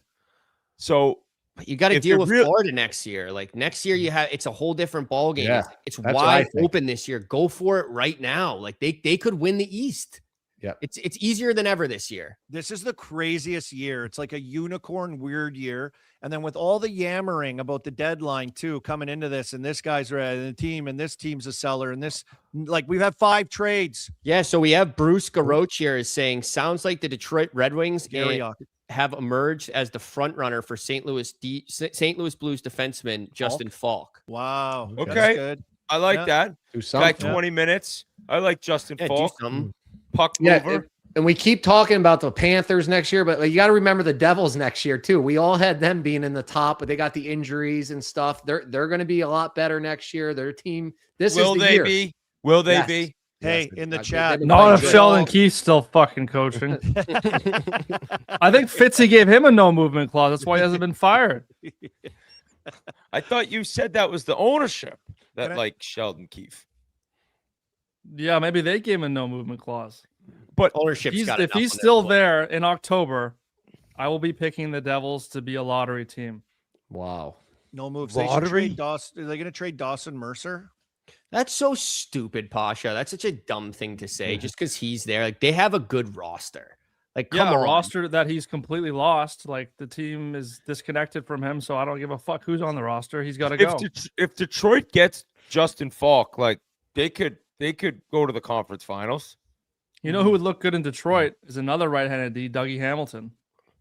Oh, that's such a Devils thing. Like that's such a Pasha trying to get rid of. Well, they're clearly Dougie. looking for a right-handed offensive D.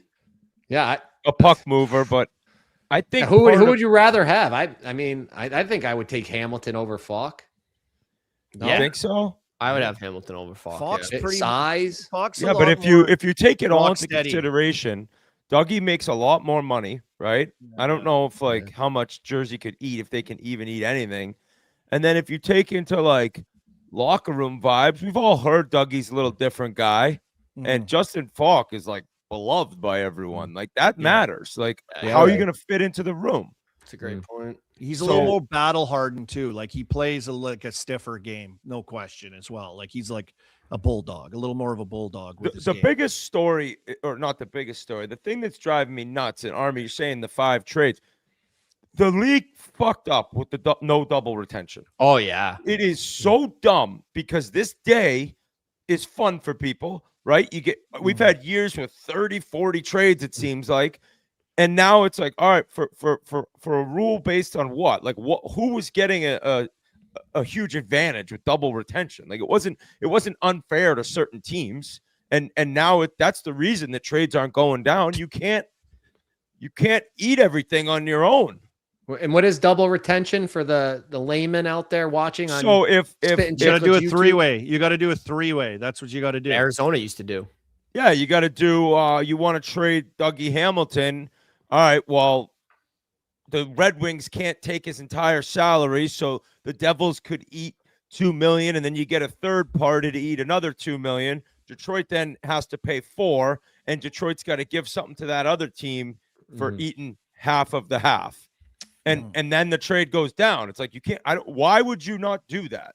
Why did the league think that was something to get rid of? I think probably because of Arizona business squad, because they were at the cap floor, but they really didn't have a team, right? They had Pronger and Datsuk and like Carey Shea Price. Weber. Okay, well they're gone. Carey They're Price gone. and San Jose Shark. Yeah, the fake team that I played 3 games for. They had a bunch of Hall of Famers that were all like 15 pounds heavier and hadn't skated in 5 years. Hey, well, let me ask you guys this too. Montreal, pretty quiet. Yeah, I'm a little shocked there.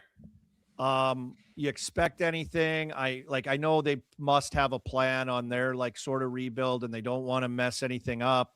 Or like, should they? Like, this is like I still think them they're in a year Ottawa away, getting too. the playoffs, right? It's like they get walked on by Washington in Montreal, but it's like, should they spruce something up? Should they get how much? Yeah, cap they space do gotta have? be Like, all over a centerman. like a Trocheck, like Kadri would be Thomas. perfect there, man. Kadri would be unreal in Kadri. Montreal. Be so good there. Like, Especially what's because he played in Montreal? Toronto before, and it's So just who like does Montreal play if it started today? Here, they would play. They would Detroit. play. They would play Tampa, They would play Tampa. What a series. and I would be picking Tampa big time in that one. I gotta go, boys. Oh, arm All dog. right, Arm back to the dog. desk. Yeah, that's a fun series, though. Man, Yeah, I'll catch some of those games. I'll go up to Montreal, 3-hour drive from here. 8 minutes left and nothing. Nothing. I actually got a beer league tournament in Montreal I could go play in April. Imagine that, playing the And beer catch, league game. and catch a Catch playoff game. Oh, I'm heavily debating doing my bachelor party in Montreal. This has been a big topic of conversation in the what Grinnell happened to household. Saratoga? We've told him 15 times. I'm done saying it. He Well, doesn't listen. here's the thing. I kind of want to do 2 bachelor parties. Yeah, Maybe that- I do one with all the boys from home, and then I get a nice chicklets trip. We have a huge fucking team. That's a Get all- play. Get all the boys, and I play it off as to Alana. Hey, it's just a chicklets trip. I got to Yep. go to Saratoga. All the boys go to Saratoga. We have a time. Yeah, we did that for my brother. We did a local party here, and then we did one in Vegas with all the people from out of town. Double dip. That's a move. I don't know what to do. I'm So this stumped. tweet's an hour old. Leafs finalizing a trade for Bobby McMahon from Yeah, Dave Pagnota. Yeah, I started that brush fire hearing he was going to go to Edmonton, but now I'm hearing it's Colorado or Carolina. How can Colorado afford him though? Yeah, that's what I don't get. He doesn't make anything. But still, I still don't think they have any How money. many guys can they have on the roster? Well, they'd send someone out of there. Yeah, I don't want to send any of those guys out of there. I mean, it says they have $6 million cap space right now. Yeah, So they they could. Yeah, they could. They got money. Yeah, they could. I don't know. God, Yeah, it's pretty Colorado. quiet here. We got 6 minutes to the deadline. 6 minutes, but of course, remember, deals come in up to 15, 30 minutes after. Deals come in. I want to talk. I got you guys here, and we got a little lull. I'll talk some college hockey with you guys. I think BU's done with, unless they go on a Hockey East tournament. They could win Hockey East, though. Yeah. Oh, yeah. That Hockey East is just as open as the NHL East. But who won? Providence won the league. G, do you have all the league winners? So Providence won the Hockey East, just a regular season, and BC, man, they're struggling right now. Like, there's a chance. Did they win last night? No, they lost again. There's a chance James Hagen's playing for the Bruins in 2 weeks. If they continue to lose, if they lose their next one tonight, I think James Hagen's a really good player and it's going to be great in the NHL. But I've seen him play 3 times this year. I'm not sure he's hopping right into the NHL. Obviously he'll be given a chance. I don't know if he's ready for that.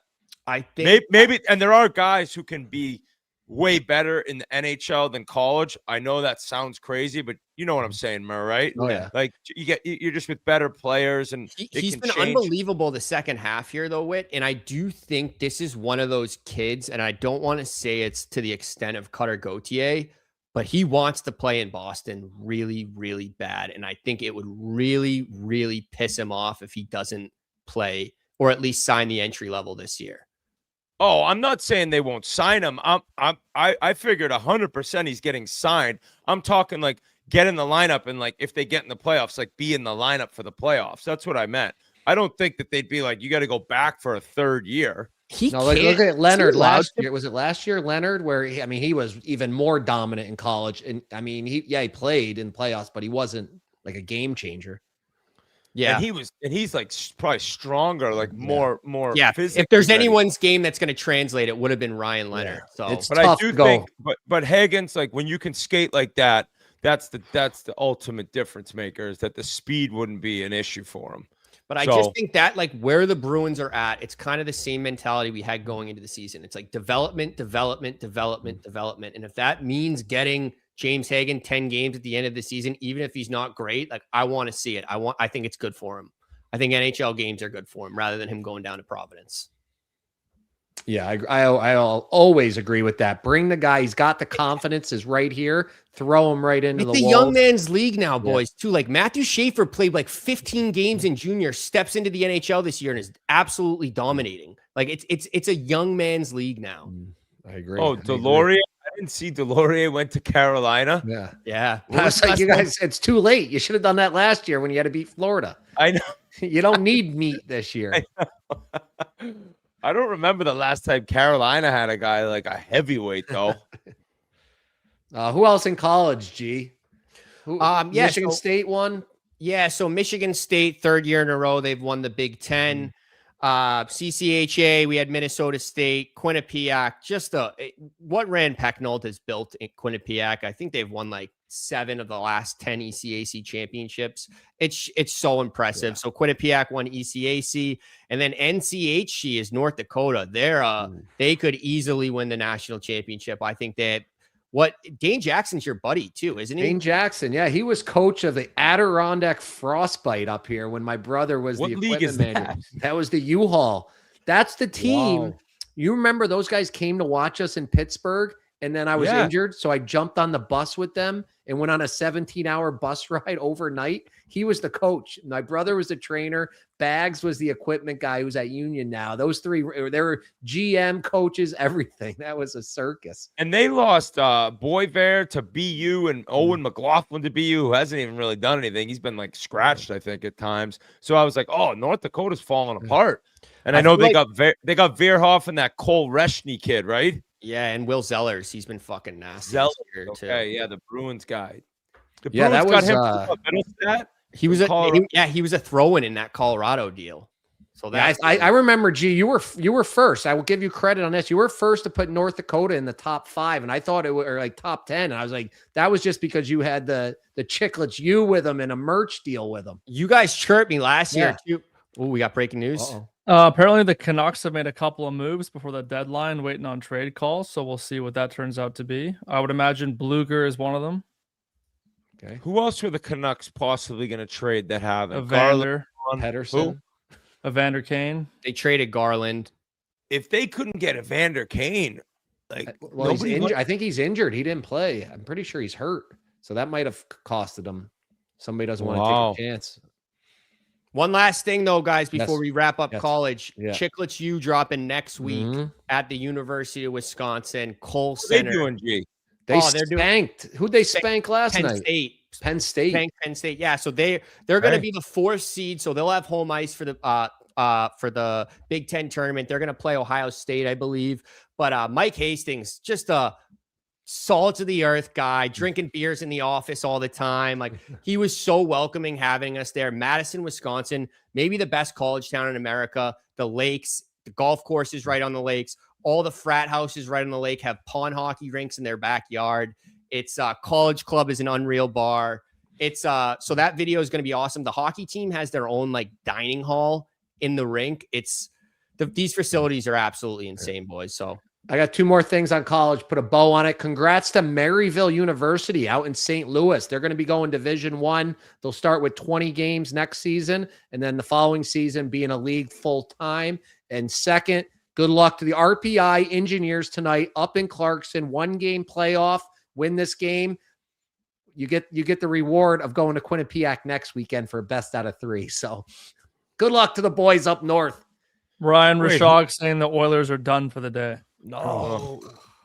Oh, goalie. Can you believe in Connor McDavid's 11th season our 2 goalies? That's fucking insane, dude. Do they play tonight? I get to watch that circus tonight. They're the best games. Yeah, they play Carolina tonight. Oh, that's a nice one. 9:00. Circle that one. I think we can add Yands to the list of rumor boys too, though. Yands came on earlier, said he believes that the Panthers aren't trying to trade Bobrovsky, they're trying to sign him. And Pierre LeBrun just reported Panthers are currently focused on trying to re-sign Sergei Bobrovsky. So is there an Oilers fan out there that not do anything to have that Skinner Jari trade reversed? 100%. Like Skinner took us to the Cup Finals a couple years. Twice. Well, Jari can't like halfway. Pickard. Now, granted, every playoff run, Pickard would come in, and win like must-win games in the second round. But what are the rules on getting like Ingram a guy out of Tristan Europe Jari when their are our season goalies. ends? What? Like a Russian guy when their embarrassing. season ends or Europe season ends, just take some of these goalies.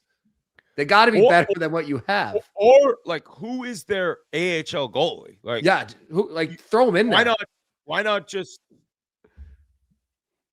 Or isn't it? Who was there before? That was. I can't believe that. Now, I didn't really expect the Oilers to do anything in net, but to actually have it be official. Bussy was on waivers this year too, wasn't he? Could have grabbed him. Yeah. Wow. What a joke. Well, guys, while we're on a little lull here, let me give you guys some picks since I am the hottest capper on the internet right now. All right? You guys, I'm going to make you feel better about your Oilers win. I'll give you some winners tonight, all right? Get that DraftKings Sportsbook balance boosted up.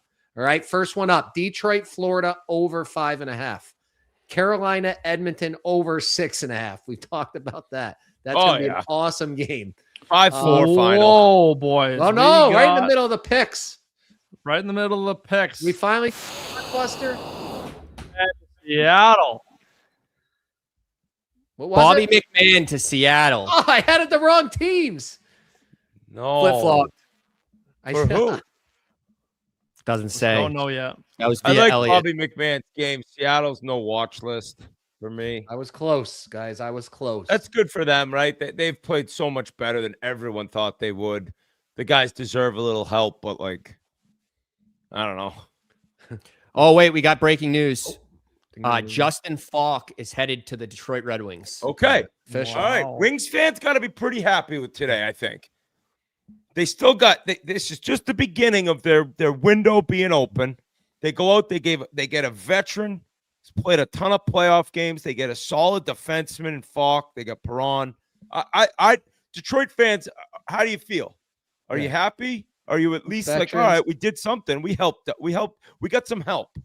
McMahon is for a 2nd and 27 and a 4th and 26. That's not bad. Guys, Seattle's surprising. They've been winning a lot of games out there.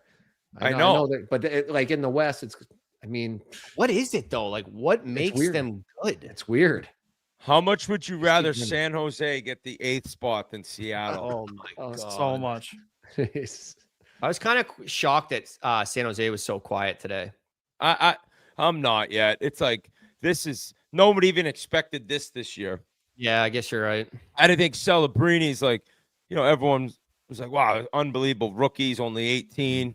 And he does this, like Crosby style second season. Yeah, Let's just kind of like play. What? Go in, same as Crosby. Second year, go in, get roasted in the first round, learn, and then they're gonna sign him this offseason too, Celebrini. Wow. Devils beat reporter James Nicholas says Tom Fitzgerald is speaking in 8 minutes. I think that means the Devils are done. Sick deadline, Tommy. You fucking. What did he do? What'd you guys do? Nothing. Zero. Same thing they've done all year. Zero. Nothing. Wow. Asha, give us a State of the Union. Give us a Devils official State of the Union right now. I don't even have the energy. They're a fucking joke, top to bottom, ownership, management, coach. They're a fucking disgrace. It's the lack of anything all year. No firing, not even like an assistant coach firing. We saw the pop that gave the Leafs for a bit. No movement, no personnel, zero movement, complacency. It's a fucking disgrace. Earlier in the year, it was reported that they asked Hamilton to waive his no move, right? Or twice, last summer once, and then earlier this year, yeah. And then like it didn't come, or I guess maybe he was like no again if it came to it again this year. I just love seeing and then you trade Palat, which everyone's like, okay, that's setting up for another move with that open cap space, and then nothing. I don't get it. Now you got to sign Nemec, or you could trade him in the summer. I thought he was getting traded. Yeah, he might get traded this summer, but I would hold on to him unless it's for like a Brady Tkachuk type. Brady Tkachuk for Nemec. Wow. I love it. Add in a first and a Ottawa prospect. Fans would lose their fucking mind. All right, Whit, let me ask you, if it ends right now, nothing else, who won the deadline? Who do you even count like the last few days? Who do you got? I got one team in mind. I'll answer that. I got one. All right. The Minnesota Wild won the deadline 2 months ago when they traded for Quinn Hughes. Okay. And that's very fair. And I would say the Anaheim Ducks won the deadline when they traded for Anaheim. John Carlson. I'm an Avs guy, but I like what Dallas did. I like that Myers. I think he's going to log some minutes big, and they're already so good. So they Ryan Strome from Anaheim to Calgary. Whoa. Oh. I was not expecting that. Well, I know, but he hasn't even played a big role at all. No, he didn't even play the last couple of games. No, he hasn't played a bunch. Yeah. That's oh man, some of these guys got to be pissed. You got to think Trocheck and Kadri are bummed out right now. Yeah. What was our list? Throw our list back up there. We didn't get one guy off the list, did we? No, we got a couple now. Oh, here we go. Okay. So we do got some updates. Shout out to Berta for keeping that up to date. We got two. Kyrou, good job, Berta. Kyrou's been rumored to get traded for 2 years. And Justin they get rid Hall of Schenn. Also going to St. Louis. Who? Justin Hall. Beam's favorite player. Yeah, nothing. No big blockbusters. No big names. Wow. Nothing. The deadline extravaganza. Though, what amazing guests we had though today. Amazing show once again. I'll tell you what, boys. The Oilers needed a solid defensive defense, and they got it. They needed a third line center. They got it. You can laugh all you want at our two goalies. I'm laughing. But we got the best player in the world. We got the third best player in the world. We got, I think, the best defenseman in the world this season, maybe top 3. Should be a Norris Trophy finalist. We got a group that's been to 2 straight Stanley Cup finals. And we got some unproven goaltending. But Anaheim, People who think, like people who say, like, wait, how can you like say they're going to beat Anaheim? Murr, what are they going to do to Anaheim? You say it every year. They're going to fucking drum Anaheim. I've told you this for 4 years with LA. Yeah. Vegas will be close. Vegas will be close. Vegas looks horrible. They look horrible. And then every year, I don't know, Dallas is better than them. Dallas is deeper. Okay, wax Dallas too. So chances are we're back in the Cup final again. Here we go. Talk me into it. I'm telling you. Then I'll watch them tonight. I'll be like, this is the worst team I've ever seen. It's like crack, the Oilers. Why ever do a drug if you can just watch the Oilers play hockey? Yeah. Strome to Calgary for a 7th. That was our deadline. That sums up the deadline this year. Strome at the last minute to Calgary for a 7th rounder. Real quick, though, guys, before we do wrap up the show here, I do want to just give a quick shout out to Blackstone Valley High School. Major playoff game tonight. They're going up against they're underdogs. They're underdogs. They're going up against Rogers tonight. So want to give them a big shout out. For those who don't know, Blackstone Valley High was the team that was playing in Pawtucket when that shooting happened a few weeks ago. So the boys have been down in the dumps. So from everyone here at Chicklets, we want to give the boys another bump. We mentioned them on the Netflix show yesterday. And want to give them a shout out today because we're all rooting for them. Yeah. I like that, G. I got to go back. This is a gambling show. This did start as a gambling show, even though we're the trade deadline headquarters now. I want to just rip those picks for the people out there. Of course, we mushed the deadline. Yeah, of course. Of course. Well, these picks are not mush. Detroit, Florida, over 5.5. Carolina, Edmonton, over 6.5. Same game. Whit, you'll love this one. McDavid, Draisaitl, 2 points each, plus 176. Wow. And then the Wild, money line, minus 108. Vegas is dead. They're way too slow to play against Minnesota. And moving on to Saturday. Gee, you're going to love this. I'm going with the old EBR rule number 2, Bruins day game at home. They're playing Washington, who we've just talked about all day, how down in the dumps they are. That's the biggest Bruins money line, minus 115. Give me that all day. Pasha, got to take your Devils 3-way at home against the Rangers. Then we're going out. My team now, Sabres 3-way, minus 120. And then late night, puck line parlay for the Arm Dog. Canes, minus 1.5. Lightning, minus 1.5. Get that at plus 512. Those are the picks for the weekend. 9-1 in my last 10, if you haven't heard. Pasha, right now, you guys would be like the odds to get the 9th pick. I think are they not 7th overall? No man's land. I know. Keep winning, Pasha. So Pasha, you're rooting for you need to just lose every game. Shut them all down. The second I flip the switch and want them to start losing, they start winning. It's a fucking joke. And then tomorrow they play the Rangers. Like, I don't know. Like, I kind of want them to squeak over the Rangers and get below them in the standing. So who knows? I'm in shambles. There's a reason I can't even bring myself to watch hockey highlights these days. I need to remember that when I have a bet in mind with you to never, ever not do it because Columbus is so much better than them. Oh, I saved you 500 there. Pissed off about that one. Normally on game notes for our new listeners, we always do a show mindsies. We don't have time today for it, but I do got to do my show, and it goes out to probably all 3 of you guys. That Pink Whitney commercial, the new Pink Whitney commercial, hilarious stuff on there. I remember seeing the pictures come in from the filming, and I kind of forgot about it. So yeah, Pinky's up for you guys. That was really fun to see. Yeah, I think Biz has stayed in touch with that woman. He gave her his pink jacket at the end of it. Oh, Bonnie. Bonnie. That jacket was awesome. So they do such a good job, though. Rob and his whole team, Tara, they're unbelievable. Every time. Yeah, they're awesome. They're awesome. Yeah. So also we got to thank our sponsors before we go. DraftKings and Prime Monday Night Hockey. We talked about that. The game coming up next Monday was Senators at Vancouver. Tell you. Hold on, boys. I was gonna say I got one more topic of conversation that we can let some roll in here. You got one? I've dealt Drouin. Oh, he's been. People have been calling for him for a slump buster. I think he's in the deal for Brayden Schenn. November.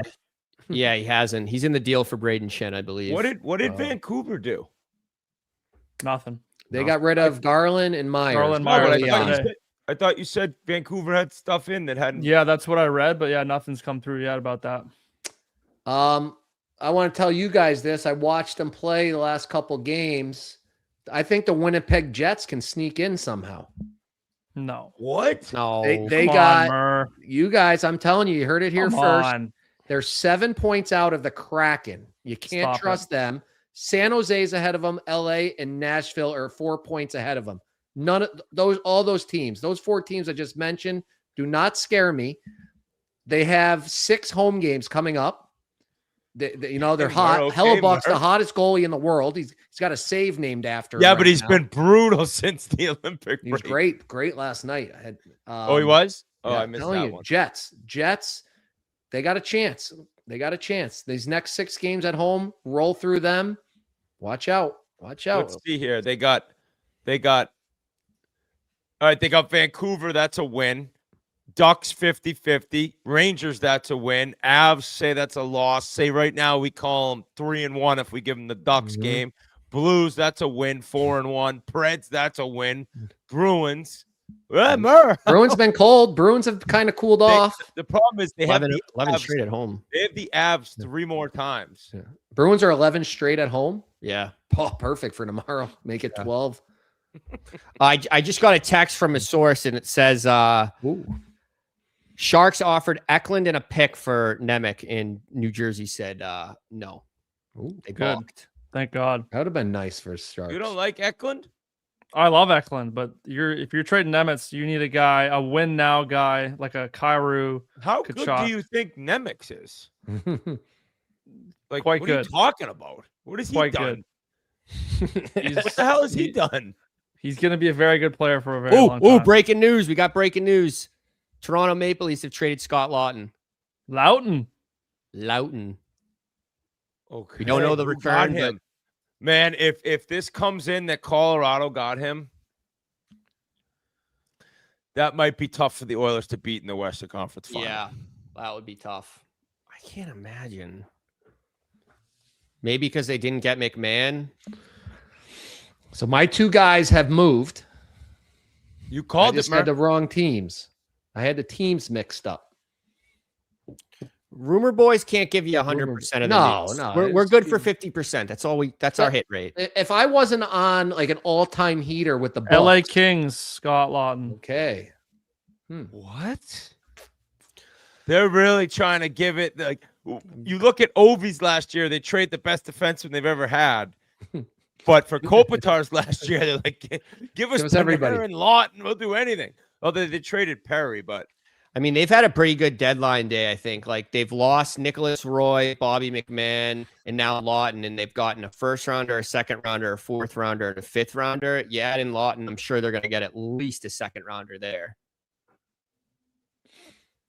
Wow, Laughton. So the Kings aren't giving up here, boys. They're sitting. The Kings got to think we can catch the Kraken. They're 3 points back. They've both played 61 games. They probably, I'm guessing in the division, they got to play them 2 more times, right? Let's see here. Only 4 back of your Oilers too, Whit. I'm seeing people online that are saying, like, why did the New York Rangers send out that letter that basically said that they were going to tank and sell, and then they didn't tank or because they're a fucking Mickey Mouse organization. I don't understand that complete stuff. Clown show. Like they could have avoided so much headache by just like not putting out that letter.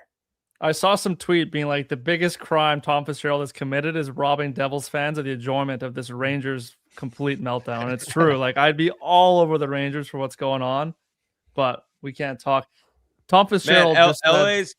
LA's last 8 games is Nashville, Toronto, Nashville, Vancouver, Edmonton, Seattle, Vancouver, Calgary. They could finish real strong. They got DJ Smith in there now, Panarin, Laughton. Start playing Brant Clark a shitload. Murr, I think you're more likely to see LA in than Seattle. I like the Jets. I think the Jets are going in. I couldn't find the odds yesterday on DraftKings, but I may have to move states to get that in. Rangers fans must be disgusted right now. There are a lot of disgusted fans out there. I know there are. There are. But Well, But that's Fitzgerald just said, Oh. I did not have Dougie Hamilton's name out there. Did I get calls from a couple teams assuming that I had Dougie's name out there? Yeah, but he's played extremely well for us. Oh, yeah, you have a really clear vision, Fitzy. Before you're fucking asking him to trade, health bombing him, forcing him out. Now at the deadline, his name's not out there. They were trying to make him. They were basically saying, like, we're not going to play you till you agree to leave, right? There's no direction, no vision here. It's a fucking disgrace. I love this. It just makes me so happy seeing you in disarray. Who's in a better spot, the Rangers or the Devils? Oh, the Devils. Don't be Devils. Yeah, by I a like the long Devils. shot. I think they're going to be all right. Rangers have no one like Jack Hughes. No one even like, no one like Nico Hischier. Yeah. Brat's great. Brat. The Russian kid looks great. Gritsuk. That's been the one bright spot this year. Gritsuk looks incredible. That guy's a player. Yeah, I like where they're headed. Yeah, well, we're here, guys. You know, we got through the Olympics. We got through the deadline. Next thing up is the playoffs, the greatest time of year. It's gonna be a good one. And I'm telling you, I'm going Sabres. I got Sabres to win the East.